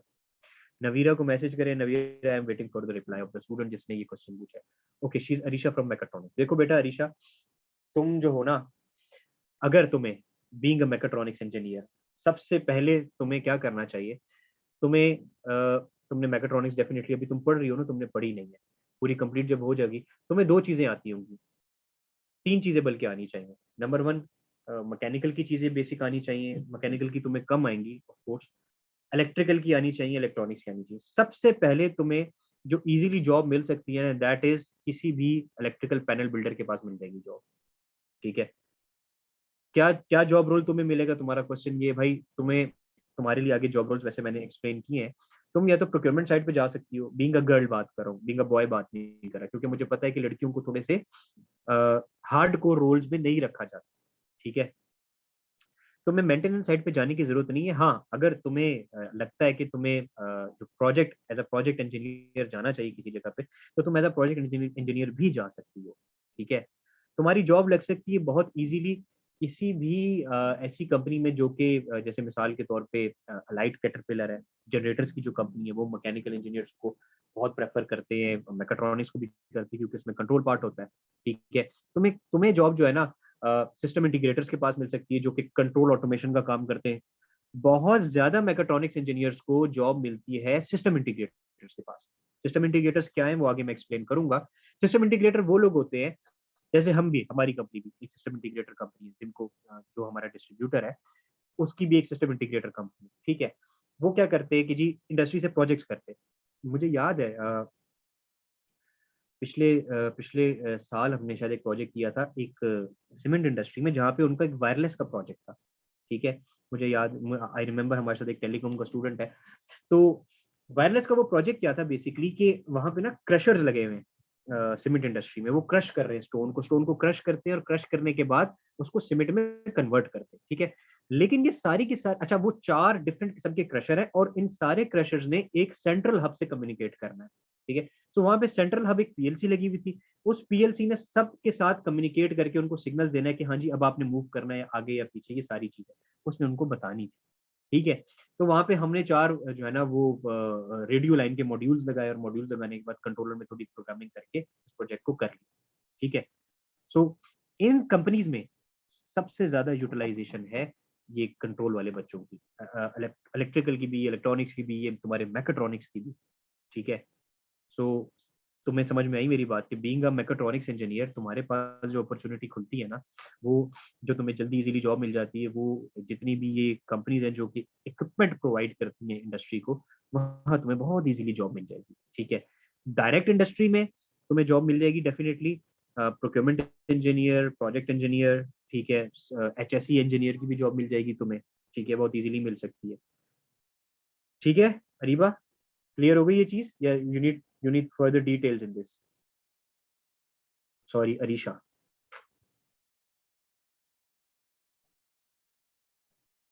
Okay perfect. ठीक है भाई, तो प्रोजेक्ट इंजीनियर का पूछा था सवाल किसी बच्चे ने, ये प्रोजेक्ट इंजीनियर का रोल क्या होता है। देखो भाई, मैंने तुमसे बताया कि इलेक्ट्रिकल इंजीनियर का यहाँ क्या रोल है, साइट इंस्पेक्शन वाले का क्या रोल है, अब इन सब के ऊपर होता है प्रोजेक्ट इंजीनियर। प्रोजेक्ट इंजीनियर को कंपनी देती है कि भाई ये पकड़े आप, मोंडलीस या कैडबरी कंपनी का प्रोजेक्ट, इस प्रोजेक्ट के अंदर, इस प्रोजेक्ट का नाम है extension of bottle filling unit. ठीक है, ये प्रोजेक्ट है, ये आपकी जिम्मेदारी है, ये आपने करना है। ठीक है, अब वो जो बच्चा है, जो भी स्टूडेंट है या कोई भी है, ठीक है, मिसाल के तौर पे आई नो एक बच्चा है उसका नाम आरिफ है यहाँ। ठीक है, Arif, Arif is a project engineer. ठीक है, किसी भी कंपनी में, कॉन्ट्रैक्टिंग कंपनी में या कंसल्टेंट के पास एक project engineer.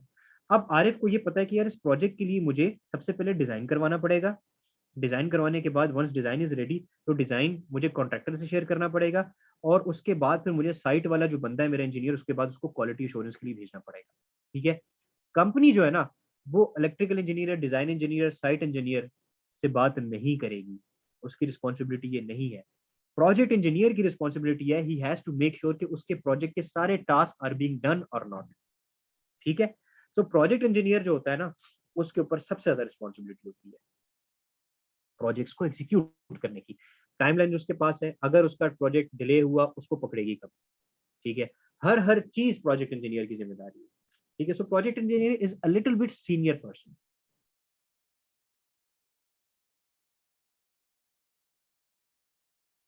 This form will be close to date. Okay perfect, ठीक है भाई, तुमने नवीरा ने फॉर्म भेजा है। ओके, फीडबैक फॉर्म, ओके ठीक है जी। I have been working as a design electrical engineer for 8 month, which type of MBA should I do. अच्छा भाई, ये एक काम किया करो यार, जब भी कोई तुम क्वेश्चन भेजो अपना नाम मुझे बताओ, और ठीक है अपना नाम जरूर बताया करो ताकि मैं उस बच्चे का नाम लेके उससे डायरेक्ट बात करूँ, ठीक है। सो ये एक स्टूडेंट है, ये भाई ये क्या रहा है कि I have been working as a design electrical engineer for 8 month. सबसे पहले तो बच्चे मुझे ये बताओ कि तुम कहाँ पे ये काम कर रहे हो as a design electrical engineer, ठीक है, 8 महीने से कर रहे हो, तुम एमबीए करना चाहते हो, इट्स वेरी गुड, ठीक है, एमबीए जरूर करो।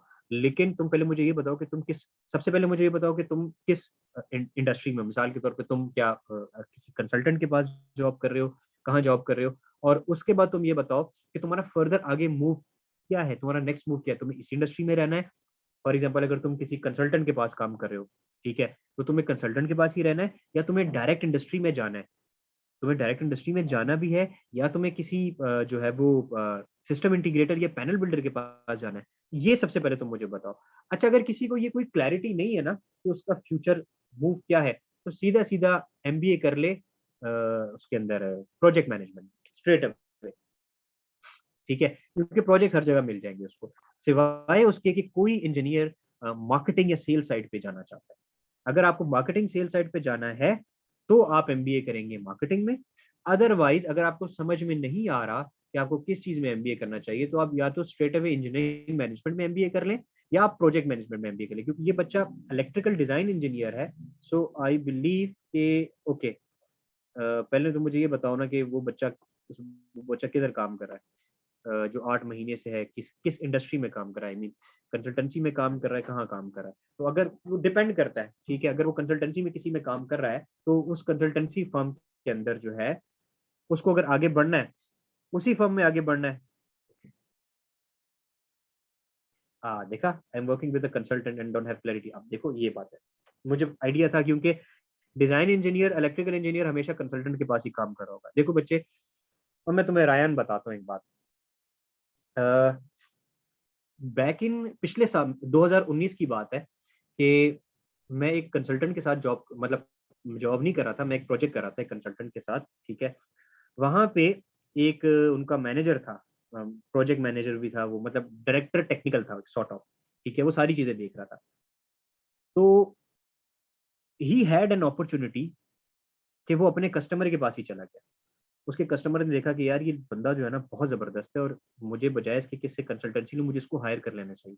उसने उस बंदे को GM GM electrical and utilities रख लिया उसको अपने पास, ठीक है। अब क्या है, वो वहाँ पे सारे के सारे ओवरऑल प्रोजेक्ट्स देख रहा है, और वो इंजीनियरिंग मैनेजमेंट भी कर रहा है। सो अगर तुम कंसल्टेंट के पास ही जॉब करना चाहते हो ना, तो तुम एमबीए कर लो प्रोजेक्ट मैनेजमेंट में। लेकिन अगर तुम्हें ये लगता है कि फ्यूचर में तुम्हें जो है वो जाना है, किसी एंड यूजर के पास जाना है तुम्हें, ठीक है, तो और एंड यूजर के पास भी मल्टीपल चीजें हैं, वहां पे इंजीनियरिंग मैनेजमेंट भी है, वहां पे स्पेसिफिकली प्रोजेक्ट मैनेजमेंट भी है, क्योंकि एंड यूजर जो आपकी जो इंडस्ट्री होती है वहां पे दो मैंने चीजें बताई ना। एक तो ये कि वहां पे मेंटेनेंस के लोग आपको नजर आएंगे, ठीक है, मेंटेनेंस के लोग, इलेक्ट्रिकल के लोग, फिर असिस्टेंट मैनेजर मेंटेनेंस, फिर मैनेजर मेंटेनेंस, फिर जीएम मेंटेनेंस। जिन लोगों का ये करियर पाथ है ना, उनको इंजीनियरिंग मैनेजमेंट में करना चाहिए एमबीए। जिन लोगों का ये करियर पाथ है कि उन्हीं इंडस्ट्रीज में उनके अपने इन हाउस प्रोजेक्ट्स भी होते हैं, और उन्हें उन प्रोजेक्ट्स को आगे लेके चलना है, सो वो प्रोजेक्ट मैनेजमेंट में करें। सो आपके लिए इधर you do it for like project management, क्योंकि अगर तुम इसी कंसल्टेंट के पास रहना चाहते हो और आगे कंसल्टेंट इंडस्ट्री में जाना चाहते हो, तो प्रोजेक्ट मैनेजमेंट में कर लो। अगर तुम्हें जो है वो डायरेक्ट इंडस्ट्री में जाना है, तो इंजीनियरिंग मैनेजमेंट में कर लो, और आपस की बात है तुम दोनों भी कर सकते हो, ठीक है। 2 साल का एमबीए होता है, ठीक है। तुम अभी अगर तुम्हें लगता है कि तुम्हारे पास टाइम है, तो तुम प्रोजेक्ट मैनेजमेंट में कर लो, ठीक है। और अगर तुम्हें लगता है कि यार अभी टाइम नहीं है, मैंने एक ही दफा एक ही डिग्री करनी है, तो ठीक है, फिर थोड़ा सा वेट कर लो। डिपेंड करता है तुम्हारी नेक्स्ट करियर मूव क्या है। और वैसे सच्ची बात है, बंदे को खुद भी नहीं पता था, अपॉर्चुनिटी अल्लाह ताला की तरफ से आती है, ठीक है, you never know, but at least you can plan something for you. तुम्हें अगर इसी फील्ड में मजा आ रहा है ना, और तुम चाहते हो कि तुम्हें जो है वो कंसल्टेंट इंडस्ट्री में ही रहना है, लेकिन मैं तुम्हें एक बात बताऊं, कंसल्टेंट इंडस्ट्री जरा छोटी है, ठीक है। यहाँ पे कराची में तकरीबन होंगे कोई अच्छे 15 कंसल्टेंट, ठीक है, लेकिन इंडस्ट्री बहुत बड़ी है, बहुत बड़ी है इंडस्ट्री, ठीक है।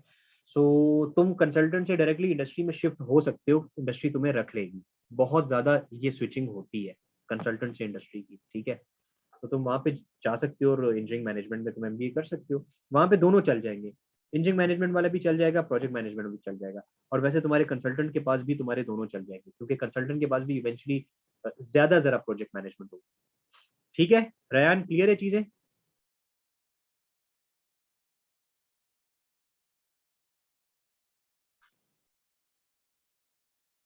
ओके, उसके बाद एक सवाल है किसी बच्चे का, another question is that it is good for electrical power engineers to do MS in CS, और व्हाट इज एसई, मुझे एसई और सॉफ्टवेयर इंजीनियरिंग और साइबर सिक्योरिटी। ओके देखो एक बात याद रखना, एक पहले तो मुझे ये बताएं कि ये जिस बच्चे ने क्वेश्चन किया उसका नाम क्या है, मैं okay okay okay okay okay okay, चलो मैं उस बच्चे जिसने क्वेश्चन किया पहले मैं उसका क्वेश्चन का आंसर दे दूंगा आपको। देखो भाई, इलेक्ट्रिकल पावर इंजीनियरिंग आपने की है बिल्कुल, आप एमएस क्यों करना चाहते हो, पहला तो ये सवाल है कि यार एमएस करने की जरूरत क्या है। देखो एमएस जो लोग करते हैं ना वो फिर रिसर्च और थीसिस साइड पे जाना चाह रहे हो, ठीक है। इंडस्ट्री को ना एमएस की जरूरत नहीं, एक बात याद रखना, अगर आप इंडस्ट्री में नहीं जाना चाहते, किसी टीचिंग इंस्टीट्यूट की तरफ जाना चाहते हैं, पढ़ाना चाहते हैं ना, तो ठीक है आप एमएस कर लें। लेकिन अगर आप इंडस्ट्री में जॉब करना चाहते हैं, अगर आप जॉब करना चाहते हैं फील्ड में, वहां एमएस की जरूरत नहीं है, वहां एमबीए की जरूरत है, ठीक है। ये बात तो क्लियर हो गई। दूसरी बात ये कि पावर सिस्टम वाला डेफिनेटली कंप्यूटर साइंसेज में भी कर सकता है, सॉफ्टवेयर इंजीनियरिंग में कर सकता है, साइबर सिक्योरिटी में भी कर सकता है। डिपेंड करता है कि where you are heading to, आप जाना कहाँ चाह रहे हो, कहाँ जाना चाहते हो, इस पे डिपेंड करता है। अभी अगर आपकी बेटा जॉब नहीं लगी ना कहीं, तो पहले वेट करो, पहले तुम्हारी जॉब लगे, उसके बाद अपना एमएस प्लान करना। अभी फटाफट नहीं करो एमएस प्लान, क्योंकि एमएस मतलब एमएस करना जो है ना, एमएस करने के बाद आप ज्यादातर टीचिंग साइड पे जाते हो। ओके मोहम्मद हसन, तो ठीक है बेटा हसन, इसको थोड़ा सा जो है ना, थोड़ा सा अपने अपना करियर प्लान करो कि तुम्हें अगर एमएस करना है तो क्यों करना है और कब करना है। मेरे ख्याल में सारे जितने भी बच्चे ना यहाँ पे, कितने ऑलमोस्ट मेरे ख्याल में शायद 100 के करीब थे उसके बच्चे, इन सबको जरूरत ये है कि अगर किसी को टीचिंग साइड पे नहीं जाना ना, तो इंडस्ट्री साइड पे आओ और अपना करियर पाथवे थोड़ा सा प्लान करो कि किन किन रोल में तुम्हें जाना चाहिए। और एमबीए को कम से कम 1 साल बाद करना, अपनी जॉब के पहले 1 साल जॉब करो, तुम्हें पता चले कि क्या जिस जॉब पे तुम हो तुम्हें वाकई यहाँ जॉब करनी भी है या नहीं करनी, हो सकता है तुम स्विच करना चाह रहे हो, ठीक है, तुम स्विच करके किसी और जगह जाना चाह रहे हो, ठीक है। ये सैफुर रहमान साहब पूछ रहे हैं sir in which field we have to do MBA for project, of course project management में करना चाहिए तुम्हें एमबीए, ठीक है, प्रोजेक्ट मैनेजमेंट में करो एमबीए स्ट्रेट अवे।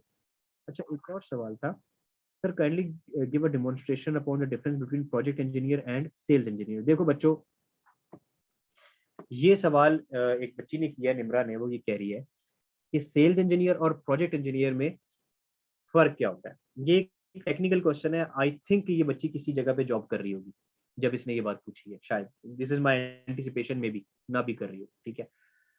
देखो भाई, जो सेल्स इंजीनियर होता है ना, उसका काम ये होता है कि उसने किसी भी किस्म के प्रोजेक्ट के लिए फ्रंट एंड पे कस्टमर के साथ डील करना है। मिसाल के तौर पे when I was working as a sales engineer in a company, ठीक है, ओके, बस मैं ये लास्ट क्वेश्चन का आंसर करूंगा फिर आप हम आगे बढ़ते हैं, ठीक है। किसी एक कंपनी के लिए अगर मैं सेल्स इंजीनियर का काम करूँ, वो कंपनी कंप्रेसर सेल करती है, या ठीक है। सो सबसे पहले मैं जाऊंगा, कंप्रेसर की सेल्स के लिए भी इंजीनियर ही रखते हैं भाई, नॉन इंजीनियर नहीं रखते। और कंप्रेसर की सेल के लिए ज्यादातर मैकेनिकल या मैकेट्रॉनिक्स के बंदे को रखते हैं, क्योंकि this is a core mechanical thing. But ठीक है, इलेक्ट्रिकल इलेक्ट्रॉनिक्स वालों को भी ले लेते हैं, प्रेफर करते हैं मैकेनिकल मैकेट्रॉनिक्स, ठीक है। तो एक इंडस्ट्री खुली, आर्टिस्टिक फॉर एग्जाम्पल, उन्होंने कहा जी हमें 8 कंप्रेसर्स चाहिए, इस कंप्रेसर्स 8 कंप्रेसर्स चाहिए, और जो है ये आप ही पूरा प्रोजेक्ट करेंगे, आप इंस्टॉलेशन कमीशनिंग सब कुछ आप करके दोगे, पूरा टर्न की प्रोजेक्ट है, ठीक है। मैं बीइंग अ सेल्स इंजीनियर मैंने क्या किया, मैंने अपने जो एस्टिमेशन डिपार्टमेंट है वहां पे, मिसाल के तौर पे निमरा ही बैठी हुई है, ठीक है, मैंने निमरा को कहा निमरा ये इंडस्ट्री है, इस ये प्रोजेक्ट मैं लेना चाह रहा हूँ, ठीक है, और इसकी मुझे जरा कॉस्टिंग करके दे दो। निम्रा ने क्या की, एक कॉस्टिंग शीट बनाई, एक प्रॉपर सारी चीजें मुझे बता दी कि कितनी पूरी इस प्रोजेक्ट की कॉस्ट आएगी। मैं गया, मैंने जाके जो कस्टमर है उसके साथ जाके बात की, बिडिंग की, नेगोशिएशन की, सब कुछ करने के बाद ultimately I won the project. ठीक है, मेरा अब रोल खत्म हो गया। अब मैंने क्या किया कि जो प्रोजेक्ट इंजीनियर हमारी कंपनी में बैठा हुआ है, मैंने उसको कहा, भाई साहब ये आर्टिस्टिक का प्रोजेक्ट आ गया है, ये अब आप पकड़ें और इसको 30 दिनों में आपने एग्जीक्यूट करके देना है, क्योंकि पीओ के ऊपर 30 डेज लिखे। अब यहां से प्रोजेक्ट इंजीनियर का काम शुरू हो जाता है। अब ये उसकी हेडेक है, उसने कैसे अपनी फील्ड फोर्स को मैनेज करना है, उसने किस जगह पे कब जाके प्लांट लगाना है, कब इंस्टॉलेशन करनी है, इंस्पेक्शन की, सब कुछ प्रोजेक्ट इंजीनियर को ही प्लान करना है। मेरी जॉब खत्म हो गई वहां पे आके। अब अगर ये प्रोजेक्ट टाइम पे एग्जीक्यूट नहीं होता तो सारी की सारी बात आएगी प्रोजेक्ट इंजीनियर। ठीक हो गया? आई बिलीव कि क्लैरिटी हो गई होगी इसके अंदर। Okay, let's move forward. Okay, एक और जो मैंने आपसे जिक्र किया कि इंडिपेंडेंट पावर प्लांट्स या पावर जनरेशन की जो फील्ड होती है, वहां पे इंजीनियर्स की बहुत बड़ी यूटिलिटी है। जैसे ये वापडा के इलेक्ट्रिक, बहुत बहुत बड़ा ये एक सेक्टर है, बहुत बड़ा सेक्टर। ठीक है, सो कौन कौन से तरह के लोग होते हैं भाई? डिजाइन और इंस्पेक्शन इंजीनियर होते हैं यहाँ पे। इनके होता ये है कि जब भी के इलेक्ट्रिक वाले या वापडा वाले ना अपनी कोई भी नई ग्रिड लगा रहे होते हैं, या इनको जो है वो होता क्या है कि इंडस्ट्री को जब भी इनको जो है ना ट्रांसफॉर्मर्स वगैरह देने होते हैं, क्योंकि इंडस्ट्री इनसे परचेज करती है ट्रांसफॉर्मर फर्दर। सो इनके डिजाइन और इंस्पेक्शन के लोग जाके उन कंपनीज को विजिट करते हैं और इंस्पेक्शन करते हैं जिनसे ये ट्रांसफॉर्मर या बाकी इक्विपमेंट ले रहे होते हैं, एनवी पैनल ले रहे होते हैं। मैं जब पेल में था ना, तो के इलेक्ट्रिक वॉज माई कस्टमर। ठीक है, क्योंकि मैं कराची से था। तो के इलेक्ट्रिक से लोग आते थे इंस्पेक्शन करने पेल के अंदर, ट्रांसफॉर्मर्स की और मीडियम वोल्टेज पैनल की, जिसे हम कहते हैं ट्रांसफॉर्मर प्रोटेक्शन पैनल।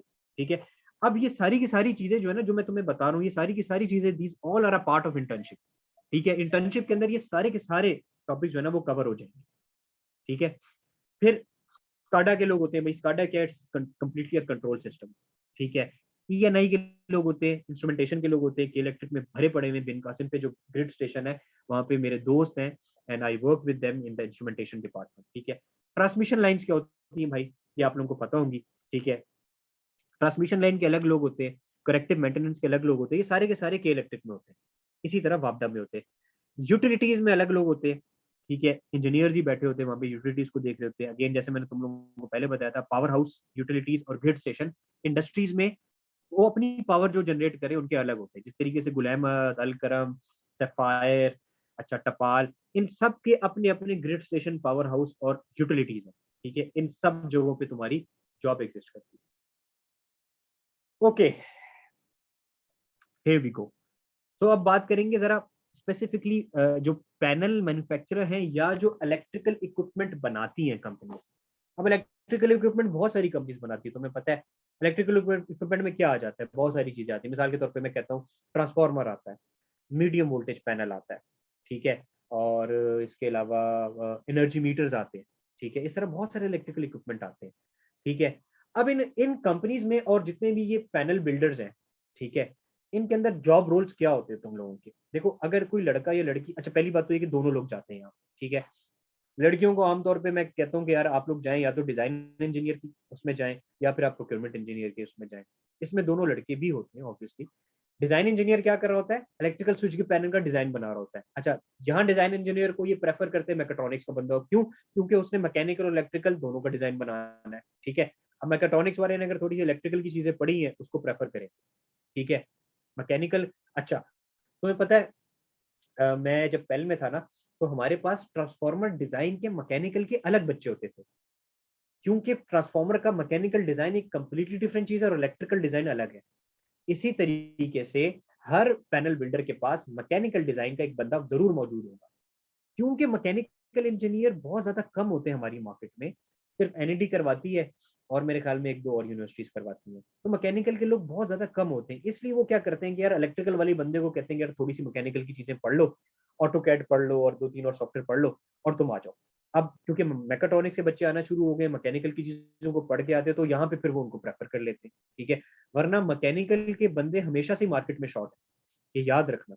मैकेनिकल के लोग जो है ना बहुत कम होते हैं मार्केट में, क्योंकि बहुत थोड़ी सी यूनिवर्सिटीज मैकेनिकल इंजीनियरिंग करवा रही है, ज्यादातर इलेक्ट्रॉनिक्स करवा रही है। तो मैकेनिकल के लोगों की हमेशा शॉर्टेज रहती है इंडस्ट्री में। ठीक है, तो वो शॉर्टेज कैसे पूरी होती है? वो मैकेट्रॉनिक्स वाले आके पूरी करते हैं। ठीक है जी, डिजाइन इंजीनियर होता है, वो दोनों डिजाइन को देखता है। क्यू ए प्रोडक्शन इंजीनियर होता है भाई, जिसको पैनल बन जाता है या बन रहा होता है, उसको तो उसकी क्वालिटी को चेक कर रहा होता है, प्रोडक्शन में देख रहा होता है कि यार हम किस तरह से इस काम को कर सकते हैं। ये है जी एस्टिमेशन इंजीनियर। इसका काम क्या होता है? इसका काम ये होता है कि जैसे मैं मेरे पास कोई प्रोजेक्ट आ रहा है, तो जैसे मैंने अभी निम्रा का नाम लिया था कि निम्रा को मैं कहूंगा कि एस्टिमेशन मुझे करके दो, इसी तरह एस्टिमेशन इंजीनियर भी होता है। और इस एस्टिमेशन में जो है वो ऑफ कोर्स लड़कियां भी ज्यादातर होती हैं, बहुत सारे पैनल बिल्डर्स के पास जो है ना वो लड़कियां होती हैं एस्टिमेशन में, ठीक है। और उसके बाद यस सर्विसेज इंजीनियर्स होते हैं, जब जाके आपकी प्रोडक्ट लगनी है और लगने के बाद उसकी सर्विसेज कौन देगा? ऑब्वियसली सर्विस इंजीनियर्स ही दे रहे होते हैं, ठीक है। बात समझ में आ गई यहाँ तक बच्चों? आगे बढ़े।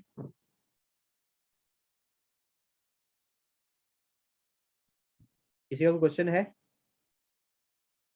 अगर नहीं है तो आगे बढ़ते हैं। ओके, रुको, आगे बढ़ने से पहले मैंने कुछ कंपनीज का यहाँ पे नाम लिखा है, ठीक है। ये टॉप बड़ी कंपनीज हैं जो कि इन चीजों में डील करती हैं, ठीक है। But there are hundreds of more companies, ठीक है। जैसे Schneider electric, Schneider electric transformers भी देती है अपने, मीडियम वोल्टेज पैनल भी देती है, लो वोल्टेज स्विच गियर भी देती है, सिमेंस यस, एबीबी यस, जी हमारी कंपनी भी देती है, पेल भी देती है। हमारी कंपनी के जो है वो एनर्जी मीटर्स आते हैं और बहुत सारी प्रोडक्ट्स आती हैं, डिटेल में डिस्कस करेंगे इसको, ठीक है जी। ओके, सो अब ये पोर्शन आया mechanical electrical and electronic equipment distribution का। भाई ये एक मार्केट है जहां पे ये सारे लोग जा सकते हैं। वो क्या है? इलेक्ट्रिकल इक्विपमेंट या मैकेनिकल इक्विपमेंट के जो डिस्ट्रीब्यूटर्स होते हैं, जिनके पास ये इक्विपमेंट होते हैं। देखो बात ये कि हमने जिक्र किया कि मीडियम वोल्टेज पैनल है, इलेक्ट्रिकल स्विचगियर पैनल है, ट्रांसफॉर्मर्स है, ये रेडीमेड प्रोडक्ट्स हैं। इन प्रोडक्ट्स को बनाने के लिए इनके अंदर जो चीजें लगती हैं, सब प्रोडक्ट्स वो भी तो होंगी ना। वो कौन देता है? वो ये कंपनीज देती है, एग्जैक्टली। तो यहाँ पे अगेन चार रोल्स होते हैं। नंबर वन सेल्स इंजीनियर होता है, नंबर टू प्रपोजल इंजीनियर होता है, फिर प्रोक्योरमेंट में भी एक इंजीनियर होता है, और चौथा होता है सर्विसेज एंड सपोर्ट इंजीनियर, ठीक है। हर इस तरह की कंपनी में चार रोल्स आपके होंगे ही होंगे, लाजमी, ठीक है। कौन कौन सी कंपनीज हैं यार? बड़ी बड़ी कंपनीज के नाम बता रहा हूँ, बहुत सारी हैं। उसको जिसको तो आप लोग अपनी इंडिविजुअल स्ट्रेटेजी बना रहे होंगे, तो मैं आपको गाइड करूंगा कि यार कौन कौन सी कंपनीज के साथ आपने कैसे बात करनी है, क्योंकि ये ऑब्वियसली हमारा पहला वेबिनार है और आप लोगों के इंटरेस्ट के ऊपर डिपेंड करता है। इफ यू आर इंटरेस्टेड तो हम इसका फर्दर एक और वेबिनार करेंगे, जिसमें जो बच्चे आज थे उनके लिए फर्दर आगे चीजें आएंगी कि उन्हें फर्दर अब अपनी स्ट्रेटेजी कैसे बनानी है। सबसे पहले तो ये होगा कि आप लोग अपनी एक वर्किंग करके आएंगे कि आपने किन किन रोल्स में अपने आप को देख रहे हो, फिर उस हिसाब से आपको फर्दर चीजें और कंसल्टेंसी और आपको सपोर्ट करेंगे, ठीक है जी। अलाइड कैटरपिलर, सबने नाम सुना है कैट इंजन का, ठीक है। इनके कंप्रेसर्स होते हैं। इसी तरह ओरिएंट एनर्जी सिस्टम बहुत बड़ी कंपनी है, एटलस कॉपको बड़ी कंपनी है, Jubilee corporation electrical, electronic, biomedical, mechatronics, telecom, इन पांच बच्चों के लिए ऐसी कंपनी है जिस तरीके से तुम्हारी यूनिवर्सिटी होती है, ठीक है। मैं इस कंपनी का पार्ट था, I work for this company, that's why I know very well कि पाकिस्तान की सबसे बड़ी इलेक्ट्रिकल इक्विपमेंट प्रोवाइड जो स्विच गियर में लगते हैं ना, कंपनी है। और तुम किसी भी इंडस्ट्री में चले जाओगे, आज ये बात मेरी लिख के रख लो, हर इंडस्ट्री में जुबली कॉरपोरेशन का एक बुक मौजूद होती है जिसके अंदर लिखा होता है कि इनके पास कौन कौन से कंपोनेंट है। तुम किसी भी इंडस्ट्री में चले जाओगे तुम देखोगे। Okay, if you want to join a company as a control system engineer, so what steps should we follow from Asadullah? Okay, भाई देखो, कंट्रोल सिस्टम इंजीनियर जाने के लिए ना आपको सबसे पहले ये चूज करना है कि उस कंपनी के अंदर कंट्रोल सिस्टम इंजीनियर की जरूरत है भी या नहीं है, ठीक है। जनरली कंट्रोल सिस्टम जो होते हैं ना, जहाँ पे लगे हुए होते हैं या जहाँ पे चाहिए होते हैं, वो होती है प्रोसेस इंडस्ट्री, ठीक है। सो प्रोसेस इंडस्ट्री के अंदर डिफरेंट रोल्स होते हैं। कंट्रोल सिस्टम का भी एक रोल है। अच्छा, प्रोसेस इंडस्ट्री के अलावा ना जो उनकी इन, अच्छा एक बात और याद रखना चाहिए, इस बच्चे के सवाल से मुझे याद आया असदुल्ला के, ये जितनी भी कंपनीज है ना, टेक्सटाइल्स और फार्मास्यूटिकल, हर कंपनी के अंदर इनका अपना एक बंदा होता है जो इनके जो कंट्रोल सिस्टम इंजीनियर होता है, जो इनकी जो कंट्रोल सिस्टम को बेसिक लेवल पे देख रहा है, ठीक है। तो कंट्रोल सिस्टम का हर जगह बंदा चाहिए भाई, याद रखना। इसीलिए मैं तुम लोगों को बार बार एक बात समझा रहा हूँ, चाहे वो इलेक्ट्रिकल है, चाहे वो इलेक्ट्रॉनिक्स है, चाहे वो मैकाट्रॉनिक्स है, चाहे वो टेलीकॉम है, चाहे वो बायोमेडिकल है, किसी भी, तुम सबको कंट्रोल सिस्टम यानी पीएलसी के बारे में पता होना चाहिए, ठीक है। तभी तुम लोग उन सारी जॉब्स के लिए एलिजिबल हो जाओगे जो कि ऊपर बताई गई।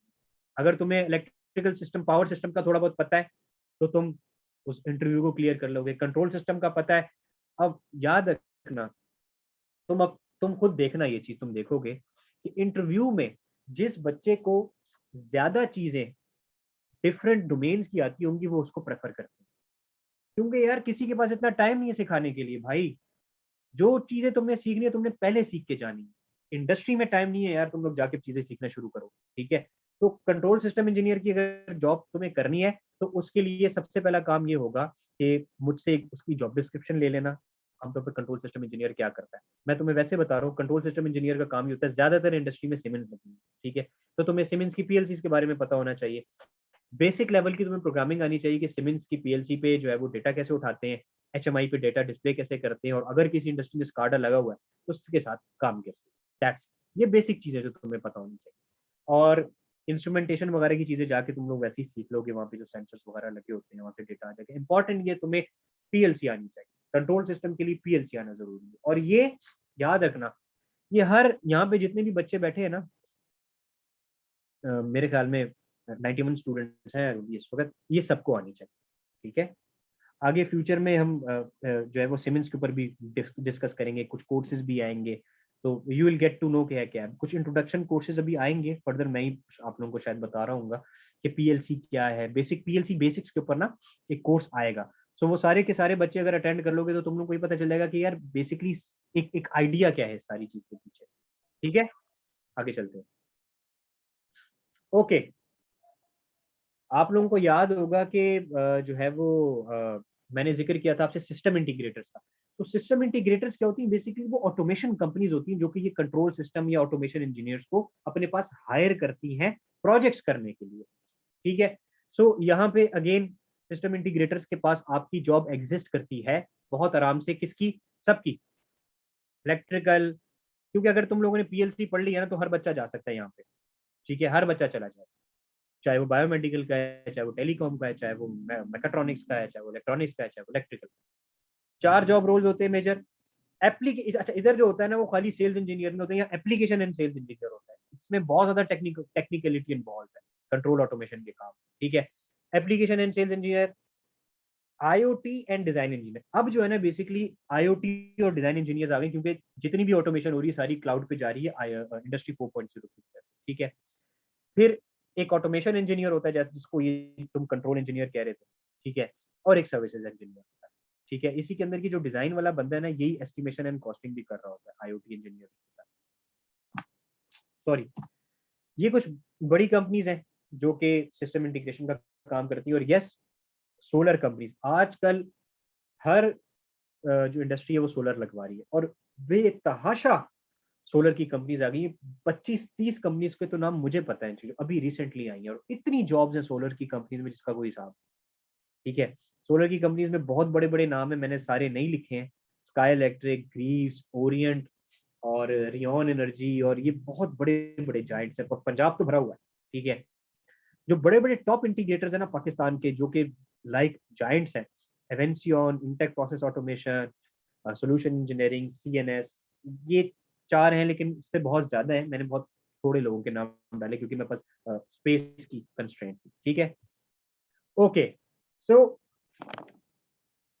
अब हम बात करते हैं कि एक एक बड़ी मार्केट एग्जिस्ट करती है इलेक्ट्रॉनिक्स, मैकेट्रॉनिक्स, मैकेनिकल और बायोमेडिकल इंजीनियर्स के लिए। वो क्या है भाई, देखो, एक तो हो गई इंडस्ट्री जो मैं शुरू से बात करता हुआ आ रहा हूँ। फिर सिस्टम इंटीग्रेटर्स हो गए जो भी मैंने तुमसे बात की है, इक्विपमेंट डिस्ट्रीब्यूटर्स हो गए, इक्विपमेंट मैन्युफैक्चरर्स हो गए, हॉस्पिटल्स हो गए, बिल्डिंग एंड मॉल्स हो गए। ये सारे के सारे लोग इन जगहों पे आपको नजर आएंगे, इनकी जॉब्स। ओके, क्या कह रही है Naveera, dear question last, Naveera presentation is about to end, मेरे पास सिर्फ एक दो स्लाइड्स हैं, ठीक है। सो सारे बच्चे अपने अपने क्वेश्चंस लिख के रख लें, एंड उसके बाद फिर हम बातचीत करते हैं, ठीक है। अच्छा, अब यहाँ पे रोल्स क्या होते हैं, ओके, यहाँ पे रोल्स क्या होते हैं हमारे पास, ठीक है। देखो, एप्लीकेशन एंड सेल्स इंजीनियर, जो मैकेनिकल का बंदा है ना, अगर वो किसी इक्विपमेंट डिस्ट्रीब्यूटर के पास जा रहा है या इक्विपमेंट मैन्युफैक्चरर के पास जा रहा है, ठीक है, तो वो एप्लीकेशन सेल्स में भी जाएगा, ठीक है, वो सर्विसेज में, मैकेनिकल वालों को बहुत ज्यादा सर्विसेज में जॉब मिल जाती है, क्योंकि मैकेनिकल इक्विपमेंट की सर्विस एक अजाब है। ठीक है, बहुत टफ काम है, आपस की बात है। सर्विसेज में उसको जॉब मिल जाएगी कहाँ पे, जो इक्विपमेंट डिस्ट्रीब्यूटर है। डायरेक्ट इंडस्ट्री में मैकेनिकल वाले के क्या रोल्स है वो हम ऊपर डिस्कस कर चुके हैं। ठीक है, ये अब हम बात कर रहे हैं इक्विपमेंट डिस्ट्रीब्यूटर या मैन्युफैक्चरर्स की। इक्विपमेंट डिस्ट्रीब्यूटर या मैन्युफैक्चरर्स कौन है, जैसे हमने बताया था, कंप्रेसर्स वाले, जनरेटर्स वाले, ठीक है, बॉयलर्स वाले, बहुत सारी चीजें इसके अंदर। ठीक है, ठीक हो गया जी। अच्छा, उसके बाद हम बात करते हैं, तुम्हें मैकेट्रॉनिक्स और इलेक्ट्रॉनिक्स तो ये हर जगह नजर आएगा। ठीक है, अच्छा, मैकेनिकल वाला एक और जगह पे आता है, देखो ये मैंने यहाँ पे लिखा है, mechanical and maintenance utilities, product design. ये जितनी भी मैकेनिकल प्रोडक्ट्स बन रही होती है ना, उधर एक प्रोडक्ट डिजाइन का बंदा होता है, जो मैकेनिकल का बंदा होता है, वो वहीं बैठा होता है। प्लस ऑटोमोटिव कंपनीज या पार्ट कंपनीज में मैकेनिकल वाले प्रोडक्शन इंजीनियर्स भी जाते हैं। ठीक है, ये मैकेनिकल से रिलेटेड हो गई चीजें। उसके बाद मैकाट्रॉनिक्स वाले, ऑफ कोर्स हर जगह तुम्हें नजर आएंगे। ठीक है, वो इधर भी जाएंगे, इधर भी जाएंगे, प्रोडक्ट डिजाइन में भी जा सकते हैं। फिर बायोमेडिकल इंजीनियर्स, देखो बायोमेडिकल इंजीनियर्स जो है ना, वो, यस, जितनी भी कंपनीज हैं जो इक्विपमेंट, बायोमेडिकल इक्विपमेंट के डिस्ट्रीब्यूटर्स हैं, जो कि मैंने नीचे लिखे हैं, Siemens, GE, Philips, Shirazi trading company, analytical measuring, जो कंपनी है एनालिटिकल मेजरिंग सिस्टम, मैंने तुम्हें बताया कि मैंने एक बायोमेडिकल कंपनी में भी जॉब की थी। तो बहुत अच्छी कंपनी है, इनके पास बायोमेडिकल इक्विपमेंट होता है, और जितने भी हॉस्पिटल्स हैं वो इनके कस्टमर्स हैं। इसके अलावा जितने भी फूड से रिलेटेड जो कंपनीज है, जैसे कि हिलाल फूड्स हो गया, फार्मास्यूटिकल्स हो गई, ये सब के सब, इन सब के पास बायोमेडिकल इक्विपमेंट लगे होते हैं फूड की टेस्टिंग के लिए, मेडिसिन की टेस्टिंग के लिए। वहां पे जो बायोमेडिकल इंजीनियर है ना, उसके दो तीन रोल्स है, मैं आपको बताता हूँ। एप्लीकेशन सेल्स में जाता है, ऑफ कोर्स जाता है। सर्विसेज में जाता है, यस जाता है। और सर्विसेज के साथ साथ वो वहां पे जाता है प्रपोजल एंड कॉस्टिंग डिपार्टमेंट में। ठीक है, सो आप अगर कहते हैं कि यार मैंने सिर्फ और सिर्फ बायोमेडिकल की फील्ड में ही जाना है, सो ये, अच्छा, बायोमेडिकल की जो है वो तकरीबन कितनी 70-80 कंपनीज है पाकिस्तान में। ठीक है, सो आप वहां पे जा सकते हैं, बट अगर आप मेल हैं तो मैं आपको सजेस्ट करूंगा कि एप्लीकेशन सेल्स में जाएं।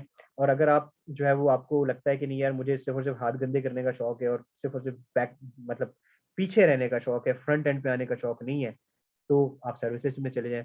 मेरी एक बात याद रखना, हमेशा हमेशा, ये दुनिया का असूल है, ये मैं नहीं कह रहा, दुनिया भर में जो लोग सबसे ज्यादा आगे बढ़ते हैं ना, वो एप्लीकेशन एंड सेल्स के लोग होते हैं। किसी भी कंपनी को जो हेड कर रहा होगा ना, तुम लोग इंशाल्लाह जाओगे इंडस्ट्री में, तुम देखोगे कि जिस कंपनी को भी जो अगर कोई बंदा हेड कर रहा है ना, that is from application and sales या मार्केटिंग डिपार्टमेंट। सबसे ज्यादा जॉब्स इनकी होती है मार्केट में, और सबसे ज्यादा पैसा भी इनका होता है। एप्लीकेशन और सेल्स के लोग, शुरू में टफ टाइम मिलता है, बट सबसे ज्यादा हाईली पेड लोग होते हैं। गाड़ियां इनको मिलती हैं, टॉप क्लास मोबाइल्स इनको मिलते हैं, दुनिया भर के टूर्स इनके होते हैं, दुनिया भर की ट्रेनिंग्स इनकी होती हैं। और जो सर्विसेज के लोग होते हैं बेचारे, वो टूल्स पाने ले लेके घूम रहे होते हैं गाड़ियों में, और कोई इज्जत नहीं होती। ठीक है, क्यों? क्योंकि ये लोग, these are the people who are bringing business to the company. ठीक है, आजकल, यू वोंट बिलीव, मुझे नहीं पता अभी इस पर हमारे साथ लड़कियां कितनी ज्यादा हैं। आई एम रियली सरप्राइज कि लड़कियां इस प्रोफेशन को बहुत ज्यादा ज्वाइन कर रही हैं। लिंक्डइन पे उठाओ, देखो एप्लीकेशन एंड सेल्स में इतनी तुम्हें लड़कियां मिलेंगी, इतनी लड़कियां मिलेंगी कि जिसका कोई हिसाब नहीं। लड़कियां आजकल बहुत ज्यादा कॉन्फिडेंट है, बहुत ज्यादा कॉन्फिडेंट है, और वो जो जो जिन प्रोफेशन में लड़के आ रहे हैं वो उनको ज्वाइन करना चाह रही है। ठीक है, और लड़के हमारे जो है वो, दो तीन लड़कों से मेरी पहले बात हुई तो कहने लगे, सर सेल्स में कभी भी नहीं जाएंगे, बहुत ही बुरा है सर, हम किसी के आगे झुक नहीं सकते, हम किसी को ये नहीं कह सकते कि हमसे कोई चीज ले लो। अरे भाई, तुमसे कौन कह रहा है इस तरीके से? ठीक है, एनीवे, तो ये बताने का मकसद ये था कि ये लोग सबसे टॉप पे होते हैं। ठीक है, यस, उसके बाद फिर प्रोडक्शन इंजीनियर है, ये सारी चीजें। लड़कियों के लिए मैं हमेशा से एक ही बात कहता हूँ, या तो वो प्रपोजल इंजीनियर साइड पे जाएं या वो प्रोक्योरमेंट इंजीनियर साइड पे जाएं, बहुत होता है। ठीक है, चाहे वो किसी भी फील्ड में है, वो इनमें से कोई भी, आपको पता है मैकेनिकल में भी लड़कियां हैं, बायोमेडिकल में भी है, मैकेट्रॉनिक्स में भी है, इलेक्ट्रॉनिक्स में भी है। लड़कियां अपने आप को यहाँ पे बहुत अच्छे एडजस्ट कर सकती है, इसमें मार्केट में बहुत गैप है। और जितनी भी बड़ी कंपनीज है, वो लड़कियों को बहुत अप्रिशिएट करते हैं, because they are equal opportunity employers. ठीक है, बायोमेडिकल का कोई अगर बच्चा है, वो मुझसे चाहता है इन 4-5 कंपनियों के बारे में इंफॉर्मेशन लेना, तो मुझे ग्रुप पे मैसेज कर दिया, मुझे व्हाट्सएप कर दिया, मैं उससे डिस्कस कर। ठीक है, ओके। अब बड़े मजे की बात आई है भाई, यहाँ पे आईटी के बच्चे हैं हमारे पास। ठीक है, टेलीकॉम के बच्चे हैं। बच्चों भाई देखो, टेलीकॉम और आईटी और सॉफ्टवेयर इंजीनियर की मैं एक साथ ही बात करूंगा यहाँ पे। ठीक है, टेलीकॉम आई जो टेलीकॉम इंजीनियर्स है ना, तुम्हें पता है वो उधर भी जाते हैं, जो टेलीकॉम कंपनीज है वहां पे जाते हैं। मिसाल के तौर पे टेलीनॉर, मोबलिंग, वारिद, यूफोन। मुशर्रफ के दौर में बहुत ज्यादा इनके पास जॉब थी, लेकिन अब नहीं है। ठीक है, यहाँ पे इनकी जॉब क्या होती है, यहाँ पे ना ये लोग generally as a roll out manager या प्रोजेक्ट इंजीनियर जाते हैं, या समटाइम्स जो है ना ये आर ए एन इंजीनियर्स भी जाते हैं। इनका काम ये होता है कि मिसाल के तौर पे जब भी कोई टावर लगता है ना टेलीकॉम का, जब वो टावर लगता है टेलीकॉम का, तो उस टावर की जो पूरी प्रोजेक्ट मैनेजमेंट है वो करनी। क्योंकि टावर जोंग, तुम्हें तुम्हें पता है ये जितनी भी कंपनीज है इनके अपने टावर थोड़ी होते हैं, ये खरीदते हैं नोकिया, एरिक्सन, हुआवे, जेटी और दूसरी कंपनी से। ये लोग क्या करते हैं, ये पूरे का पूरा कॉन्ट्रैक्ट एक कॉन्ट्रैक्टर को देते हैं। लाइक अगर एरिक्सन है, एरिक्सन को दे दिया, हुआवे, ज्यादातर हुआवे को दे देते हैं, जेटी को दे दिया, उनको देते हैं। और इनका जो प्रोजेक्ट इंजीनियर होता है ना, वो रिपोर्ट करता है रोल आउट मैनेजर को, और प्रोजेक्ट इंजीनियर ये सारे के सारे प्रोजेक्ट एग्जीक्यूट करवाता है। अभी मैंने किया था एक प्रोजेक्ट 2020 में, हाँ, जोंग के साथ मैंने किया था। जोंग की पाकिस्तान में 1500 टावर्स लगे थे, सीपेक का जो रोड है ना वहाँ पे। तो वहाँ पे हमने फिनिक्स कॉन्टेक्ट के एसपीडीज दिए थे, हमारी कंपनी के एसपीडीज होते हैं, वो इंटर्नशिप में आप लोग देखेंगे, पढ़ेंगे उसको। एसपीडीज होते हैं, सर्च प्रोटेक्टिंग डिवाइस। ये जो टावर होता है ना, इसको लाइटनिंग सर्च बहुत ज्यादा हिट करती है, तो जब भी सर्च आती है टावर पूरा उड़ जाता है, उसके ऊपर करोड़ों का इक्विपमेंट लगा होता है। ठीक है, तो उसको उसकी प्रोटेक्शन के लिए होता है ये। ठीक है, तो आपको यहाँ पे भी जॉब मिल सकती है। इसके अलावा जितने भी ये इनके कॉन्ट्रैक्टर्स होते हैं ना, जो कि ये सारे काम कर रहे हैं, वहां पे भी एज अ टेलीकॉम के लोग प्रोजेक्ट इंजीनियर जाते हैं। ठीक है, ये अच्छी फील्ड है, लेकिन बहुत ज्यादा अभी फिलहाल ग्रो नहीं करी। सीपेक ये स्टार्ट हुआ है तो शायद ग्रो करे, तुम्हें कॉन्ट्रैक्टर के पास जॉब मिल जाएगी इजीली, वहां से तुम स्विच करके टेलीकॉम कंपनी में डायरेक्ट आ जाना। अदरवाइज टेलीकॉम के लोग जो है ना बहुत ज्यादा नेटवर्किंग साइड पे भी जा रहे होते हैं। Networking side, yes, Huawei, jetty, ये कंपनी की नेटवर्क की प्रोडक्ट्स होती है, नेटवर्क के प्रोजेक्ट्स लेते हैं, और ये नेटवर्किंग की जो राउटर्स और डिवाइसेस होती है ना वो कर रहे हैं। इसके अलावा आईटी के लोग और टेलीकॉम के लोग या सॉफ्टवेयर के लोग भी बहुत ज्यादा साइबर सिक्योरिटी की तरफ भी जा रहे हैं। टेलीकॉम के बच्चे जो है वो साइबर सिक्योरिटी को जरूर देखें। ठीक है, ये फ्यूचर है। उसके बाद यस, मैंने डिस्कस किया जैसे कि ये साइबर सिक्योरिटी आईटी मैनेजर्स होते हैं। सॉफ्टवेयर इंजीनियर जो है ना, उनकी फील्ड तो बहुत ही ज्यादा डाइवर्स है। ठीक है, अब यहाँ पे जो है ना, वो बच्चे जो कर रहे हैं बीईसीएस, ये उनका बहुत इंपॉर्टेंट रोल है यहाँ पे। ठीक है, आप लोगों को भाई क्लाउड की चीजें पढ़नी है, बहुत एक्टिव है क्लाउड। ठीक है, आप लोग जो है वो वेब डेवलपर भी जाते हैं बहुत सारी कंपनीज के अंदर। अब जो आ रहा है ना फ्यूचर, जिसके अंदर इंडस्ट्री 4.0 की हम बात करें, उसके अंदर तुम लोगों को आईओटी तो समझना बहुत जरूरी है। अगर तुमने नहीं समझा तो बेकार है ये सब। एप्स की डेवलपमेंट देखनी है तुम्हें, डेटाबेस देखनी है कौन सी है, माई एसक्यूएल है तो कैसे कनेक्ट होती है, आजकल फायरबेस भी है, फायरबेस फ्री है, सर्टेन टाइम के बाद आपको यू विल हैव टू पे। ठीक है, तो ये रोल्स तुम लोगों को जनरली इंडस्ट्री में मिलेंगे। और उसके बाद सबसे टॉप पे जो रोल है, जो सारे के सारे डिसिप्लिन को आपस में कंबाइन करा है, that is industry 4.0 and artificial intelligence. ठीक है, जिसके अंदर ऑफ कोर्स तुम लोगों को पाइथन आनी चाहिए, रास्पबेरी पाई आनी चाहिए, अर्डिनो आनी चाहिए, और अभी हमारी कंपनी ने प्रोडक्ट लॉन्च किया पीएलसी नेक्स्ट टेक्नोलॉजी, जो कि इंडस्ट्री 4.0 के ऊपर काम करती है। उसके ऊपर भी डिटेल में इंशाल्लाह बात करेंगे कभी। सो ये सारी चीजें तुम लोगों को आनी चाहिए। ठीक है, ओके। सो मैं ये बता रहा था कि सारे के सारे डिसिप्लिन आपस में कंबाइन हो रहे हैं ड्यू टू इंडस्ट्री 4.0। अरे मुझे याद है हमारे साथ एवियोनिक्स से भी लोग हैं, पता नहीं है या नहीं है, खैर उसमें था। तो एवियोनिक्स की भी बच्चे इसी तरीके से, एवियोनिक्स तो खैर कहने को तो सिर्फ एविएशन की इलेक्ट्रॉनिक्स है, बट चीजें सारी की सारी वही पढ़ के आते हैं जो आप लोग पढ़ रहे हैं। सो इन सारे उन रोल्स में जो इलेक्ट्रिकल, इलेक्ट्रॉनिक्स और टेलीकॉम और मैकाट्रॉनिक्स और ये सब हैं, वहीं पे एवियोनिक्स वाले बच्चे भी फिट होते हैं। ठीक है, एवियोनिक्स वाली हो गई, इलेक्ट्रिकल इंजीनियर होंगी, ये अब ये तुम देखो, बायोमेडिकल, मैकाट्रॉनिक्स और इलेक्ट्रॉनिक्स के ऊपर मैंने जो पिक्चर लगाई है, दैट इज इंडस्ट्री 4.0 की लगाई। ठीक है, टेलीकॉम वाले हो गए, बीसीएस वाले हो गए, और ये मैंने कुछ डैशबोर्ड्स बनाए हैं जो कि क्लाउड के डैशबोर्ड है। ठीक है, ये सारे आपस में एक साथ मर्ज हो रहे हैं और आपस में मिल के काम करेंगे सारे इन द फ्यूचर। ठीक हो गया। सो ओके, यहाँ तक हम पहुंच गए भाई। सो ये तुम लोगों फ्रेश इंजीनियर। ठीक है, लड़की की तस्वीर नहीं लगाई, लड़के की लगाई, but I am not a gender बाइस, वैसी लगाई। ठीक है, तुम लोगों को सबसे पहला काम क्या करना है, तुम लोगों को सबसे पहले अपनी इंडस्ट्री सेलेक्ट करनी है कि तुम्हें कहाँ जॉब करनी है। इंडस्ट्री सेलेक्ट कर लो या रोल्स सेलेक्ट कर लो कि यार तुम्हें कौन से रोल्स चाहिए। मिसाल के तौर पे तुमने काफी सारे रोल्स अभी समझ लिए हैं कि प्रोजेक्ट इंजीनियर क्या करता है, मेंटेनेंस के लोग क्या करते हैं। अब मेरे ख्याल में जो इलेक्ट्रिकल, इलेक्ट्रॉनिक्स या टेलीकॉम या जो भी मैकेनिकल को छोड़ के जितने भी स्टूडेंट्स हैं ना, वो मेल हजरात जो हैं वो अपना मेंटेनेंस का रोल सेलेक्ट करें, मेंटेनेंस इंजीनियर उनको जाना चाहिए, उनको जो है वो E&I इंजीनियर जाना चाहिए, उनको इलेक्ट्रिकल या इलेक्ट्रॉनिक्स इंजीनियर चाहिए। 3-4 रोल अपने लिए सिलेक्ट करें, ठीक है। इंडस्ट्रीज को भी फिलहाल बाद में सिलेक्ट करें, पहले रोल सेलेक्ट कर लेंगे यार मुझे ये रोल्स चाहिए।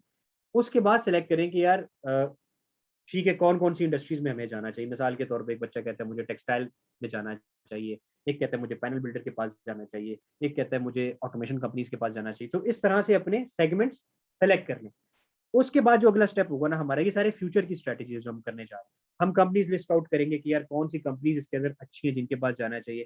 फिर विल डिसाइड, विल डिस्कस कि अप्रोच कैसे करना है इन कंपनीज को, किस तरह से अप्रोच करना है हम उस पर डिस्कस करेंगे फ्यूचर में, और फिर फॉलो अप कितना स्मार्टली लेना है फिर हम उसको डिस्कस करेंगे। ठीक है जी। So that's end from my side, thank you very much for your time and for your patience, and now you are open to ask questions. I am opening my chat box. अब अगर किसी को कोई question है तो वो पूछ ले। बाय द वे एक और काम भी हो सकता है, once Naveera makes the group, तो ग्रुप के ऊपर ये जो आपकी प्रेजेंटेशन आज जो हमारी हुई है ये आ जाएगी, और इस ग्रुप के ऊपर भी अगर किसी बच्चे ने कोई क्वेश्चन करना है तो ग्रुप पे डाल ले, और उसके ऊपर जो है ना जैसे जैसे बच्चे क्वेश्चन पूछते रहेंगे मैं उसके ऊपर आंसर उनको करता रहूँ। ठीक है। Thank you तो very much, sir. It was a very informative session, and I'm sure that everyone else in the meeting feels the same way. Thank you very much, sir. If anyone has any questions, kindly raise your hand so we can unmute you and you can ask your question, or you can type the question in the chat box along with your name and affiliation. Kindly raise your hand if you want to ask a question. Sir, we have a question from Hassan Beg, a final year student of mechanical engineering. He's asking, sir, what steps are required for reliability engineers and what type of industry require reliability engineers?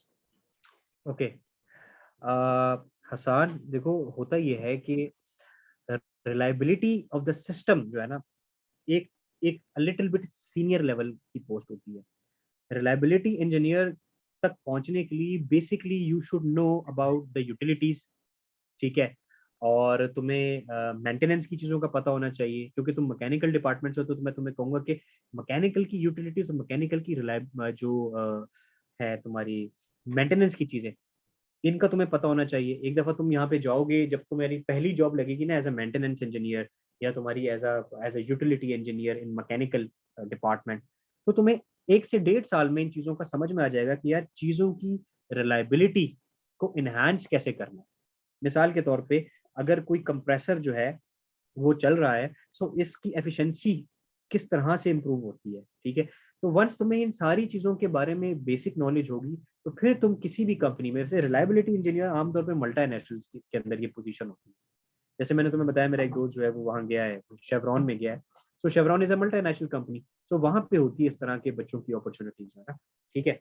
तो तुम्हें फिर definitely तुम basically पहले अपनी इन चीज़ों को cover करोगे, और उसके बाद जो है ना तुम किसी भी मल्टीनेशनल के अंदर तुम्हें ये अपॉर्चुनिटी इजीली मिल जाएगी। बट इसके लिए कुछ प्री रेक्विजिट्स हैं। तो प्री रेक्विजिट्स क्या है, बेसिकली आपको मेंटेनेंस और यूटिलिटीज और बेसिक लेवल की जो इंडस्ट्री की चीजें उनके बारे में आपको पता होना चाहिए, ठीक है। Okay, so we have one more question. Okay, okay. Okay, that's good. Okay, sir, as you've discussed earlier, I should do MBA in the project management, being a design engineer and consultant. ठीक है, एक one से, but the problem I have started my masters in smart grid MSc and master is not matching to my career. So should I put into MBA right now?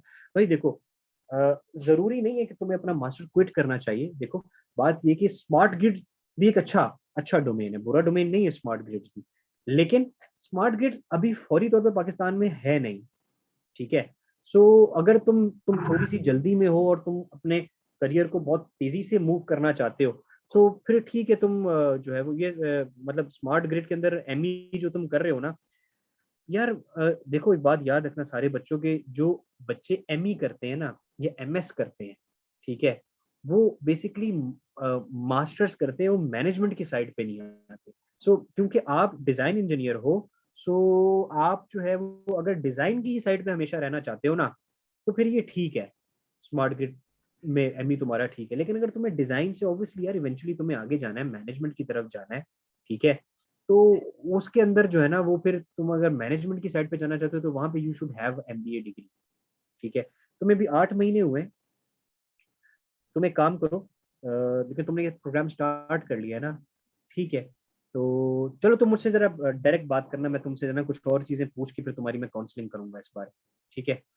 Rayan तुम्हें मैं कह रहा हूँ, ठीक है, तुम मुझे डायरेक्ट मैसेज करना, मैं तुम्हें बताऊंगा कि तुम फिर किस तरीके से करो इसको। तुम्हें हो सकता है कि तुम इसको स्टॉप कर दो, या फिर ये भी हो सकता है कि इसी तो तुम्हारा जो एमई प्रोग्राम है इसमें कुछ ऐसे मैनेजमेंट के कोर्सेज हों जो कि ऑलरेडी एमबीए के साथ मैच करो, तो फिर मैं तुम्हें ये कहूंगा कि ठीक है यार इसी को परस्यू करो। ठीक है, इट डिपेंड्स। अच्छा जी, another there is a question, I have a question, what are the chances for a mechanical engineer to pursue further computer data science after either studying in the management or working as a data engineer and scientist? The shift of field in terms of admission, the shift in terms of getting admission at university at abroad country because credit hours which our institution don't allow, so in the same in terms of industry as well. So the career data science engineer, okay, Mohammad साद नहीं finally. अच्छा देखो साथ बात पता है क्या है, बात ये है कि वैसे तो अपने अपने शौक की बात है। पहले तो मैं तुमसे ये हमेशा पूछूंगा जब भी तुम मेरे पास आओगे, इस किस्म का क्वेश्चन तुम्हारे जहन में होगा, मैं तुमसे ये पूछूंगा कि यार तुम्हें क्यों डेटा इंजीनियर या डेटा साइंटिस्ट बनना है, रीजन क्या है। तुम्हारा बैकग्राउंड जो है वो ऑफ कोर्स मैकेनिकल का है, तो तुम्हें डेटा इंजीनियर और डेटा साइंटिस्ट स्पेसिफिकली क्यों बनना है, उसका उसका मैं तुमसे रीजन समझना चाहूंगा। उसके बाद मैं तुम्हें इस बात का जवाब दूंगा कि तुम्हें क्या करना चाहिए। ठीक है। आमतौर पे ये जो डेटा इंजीनियर और डेटा साइंटिस्ट की फील्ड है ना, ये उन लोगों के लिए है जो कि अपना जो फर्दर करियर सॉफ्टवेयर साइड पे ज्यादा बनाना चाहते हैं। ठीक है। जैसे मिसाल के तौर पे ये जो है हमारे कंप्यूटर साइंसेस के लोग हैं, उनके लिए ये फील्ड ठीक है। क्यों? उसकी वजह ये कि उन्होंने पहले बहुत सारे ये एल्गोरिथम्स सॉफ्टवेयर इंजीनियरिंग में पढ़े हुए हैं। तुम जब डेटा इंजीनियर बनोगे या डेटा साइंटिस्ट बनोगे, ऑफ कोर्स तुम्हें पाइथन करनी पड़ेगी। पाइथन करोगे, फिर तुम मशीन लर्निंग करोगे। ठीक है। फिर तुम डेटा साइंसेस करोगे, तो ये पूरा जो करियर है ना, ये तुम्हें पुश कर रहा है टुवर्ड सॉफ्टवेयर इंजीनियरिंग। सो क्या तुम वाकई इस चीज के लिए रेडी हो कि तुम्हें सॉफ्टवेयर इंजीनियरिंग की तरफ अपने करियर को मोल्ड करना है या नहीं? अगर करना है तो फिर we can have a discussion. ठीक है। सो तुम्हारे लिए भी ये है कि तुम मुझे मैसेज करना, विल हैव अ डिस्कशन। ठीक है जी। Okay. Should we choose to do MBA from abroad Pakistan, which institutes are from better? बेटा इकरा बात ये कि एमबीए तुमने अगर बाहर से करना है तो इसका दूसरी अगली बात ये कि फिर तुम्हारा पाकिस्तान आने का कोई मूड नहीं है और ना ही कोई फायदा है। तो अगर तुम्हें एमबीए पाकिस्तान से बाहर करना है, सबसे पहले तुम मुझे ये बताओ कि तुम्हारी इंजीनियरिंग जो है वो है किसके अंदर, तुम क्या मैकेनिकल इंजीनियर हो, इलेक्ट्रिकल हो, क्या हो? तो मुझे ये बताओ। और तुम्हें एमबीए करना है तो बाहर के मुल्कों में जो है ना, अगर आप फॉरेन में जा रहे हैं तो वहाँ पे एमबीए, हर एमबीए की वैसे बहुत ज्यादा डिमांड है। मैं तुम्हें ये कहूंगा कि तुम सप्लाई चेन में कर लो। ठीक है, अच्छा रह जाएगा, या प्रोजेक्ट मैनेजमेंट में कर लेना, तुम्हारा बहुत अच्छा रह जाएगा। और कौन से इंस्टीट्यूट्स बहुत अच्छे हैं भाई? इंस्टीट्यूट जो है अगर आपने पाकिस्तान से करना है तो ऑफ कोर्स आपको अगर तो आईबीए से मिल जाता है चांस, अगर आप कराची में आईबीए से कर लें, सीबीएम से कर लें, ये दो बहुत अच्छे इदारे हैं। ठीक है। अगर आप पंजाब साइड के ऊपर हैं तो वहाँ पे आप जो है वो, वहाँ पे भी बहुत अच्छे अच्छे इदारे हैं, जैसे लम्स है, और भी बहुत अच्छी अच्छी यूनिवर्सिटीज हैं, वहाँ से कर लें। पाकिस्तान से बाहर जा रहे हैं तो आपको डिपेंड करता है कि आप कौन से कंट्री जा रहे हैं। ठीक है। तो फिर मैं उसके हिसाब से आपको गाइड कर सकता हूँ। Okay, there is a question, Hassan Fazil. What sort of IoT things, IoT itself, Internet of Things, and courses of software I know as an electrical power engineer? बहुत अच्छा क्वेश्चन किया इस बच्चे ने। I was expecting this question from everyone. ठीक है। देखो भाई, अगर आप इलेक्ट्रिकल पावर इंजीनियर हो और आपने डेफिनेटली अपनी इंडस्ट्री में आगे बढ़ना है, सो आपको आईओटी के साथ साथ डबल आईओटी यानी इंडस्ट्री 4.0 की बात करनी पड़ेगी। अच्छा, कोर्सेज कौन कौन से, सॉफ्टवेयर कौन कौन से भाई? ये जो इंटर्नशिप प्रोग्राम है इसके अंदर सारी की सारी डिटेल्स मौजूद है। नवीरा से ले लेना, वो आपको सारी की सारी चीजें बता देगी। नवीरा के पास एक एक्सेल शीट है, ठीक है, उसके अंदर वीक नंबर आई थिंक 4 में या 3 में ये चीजें डिस्कस हो रही हैं, वो आप उसे डिस्कस कर लेना, वो आपको बता देगी। वैसे जनरली जो मैंने आपको ऊपर एक स्लाइड दिखाई जिसके अंदर आर्डिनो, रास्पबेरी पाई, पाइथन और क्लाउड की चीजें हैं कुछ, हमारी पीएलसी नेक्स्ट है। ठीक है। तो आईओटी गेटवेज होते हैं, इनको थोड़ा सा स्टडी करना पड़ता है। नोड रेड एक बहुत अच्छा लोकल प्लेटफॉर्म है जो सॉफ्टवेयर है इसको स्टडी करने का। तो ये सारी चीजें डिस्कस इंशाल्लाह होंगी। ठीक है। और अगर तुम्हें फर्दर मजीद चीजें डिटेल में डिस्कस करी तो just give me a call, या मुझसे मिल लेना, मैं तुम्हें समझा दूंगा। ओके। सो फराज साहब कह रहे हैं Can you highlight the role of computer engineer in industry? Oh, okay. भाई कंप्यूटर इंजीनियर जो होते हैं ना, उनकी फील्ड जो है वो बहुत वास्ट इस तरह से है कि इंडस्ट्री में जो है ना, अब तुम्हें पता है हर इंडस्ट्री में एक आईटी का बंदा बैठा हुआ है। कंप्यूटर इंजीनियर्स क्या कर रहे हैं, उनका रोल क्या है आईटी के अंदर कि वो आप एक पहले ये हो रहा था कि वो नेटवर्किंग को भी देखते थे और जो इन हाउस सॉफ्टवेयर डेवलपमेंट के ईआरपीज वगैरह है ना, उनको भी देखते थे।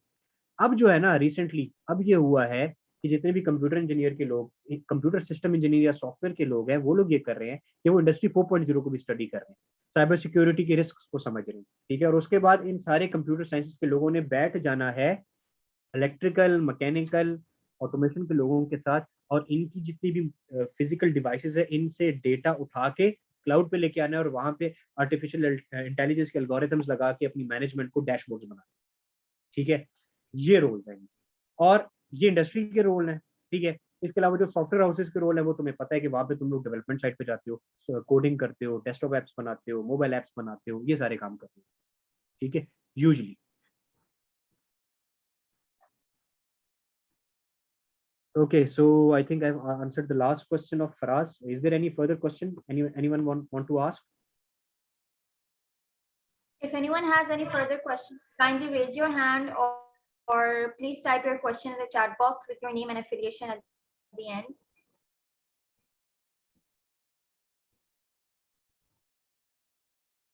All right, this concludes the question and answer session.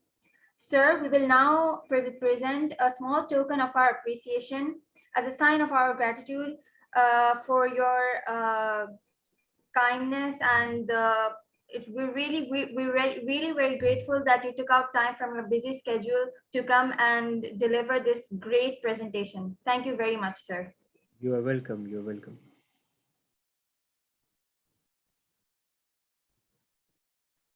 I would like to call upon Mr. Faraz Ali from Hamdard University to deliver the vote of thanks.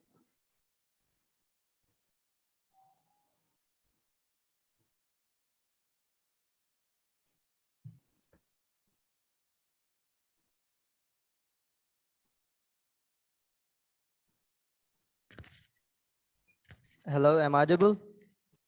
Yes, you are. Yes, you are audible, Mr. Faraz. Okay, thank you. Honorable guest speaker, respected members, and dear participant, Assalamu alaikum and very good afternoon. I, Faraz Ali, on the behalf of Chair IEEE High Student Branch, with my respected collaborative partners, IEEE KT Student Branch and IEEE PFKT Student Branch. First of all, I would like to thank Mr. Fahad Qadir for sharing such a wonderful experience and deep information about industrial job opportunities. Dear sir, it was too much informative session. I hope all the participants have clear picture about the industrial job opportunities. Once again, thank you so much, sir, for your precious time and energy. Thank you all members and participants. I thank you all as well. Thank you so much, sir.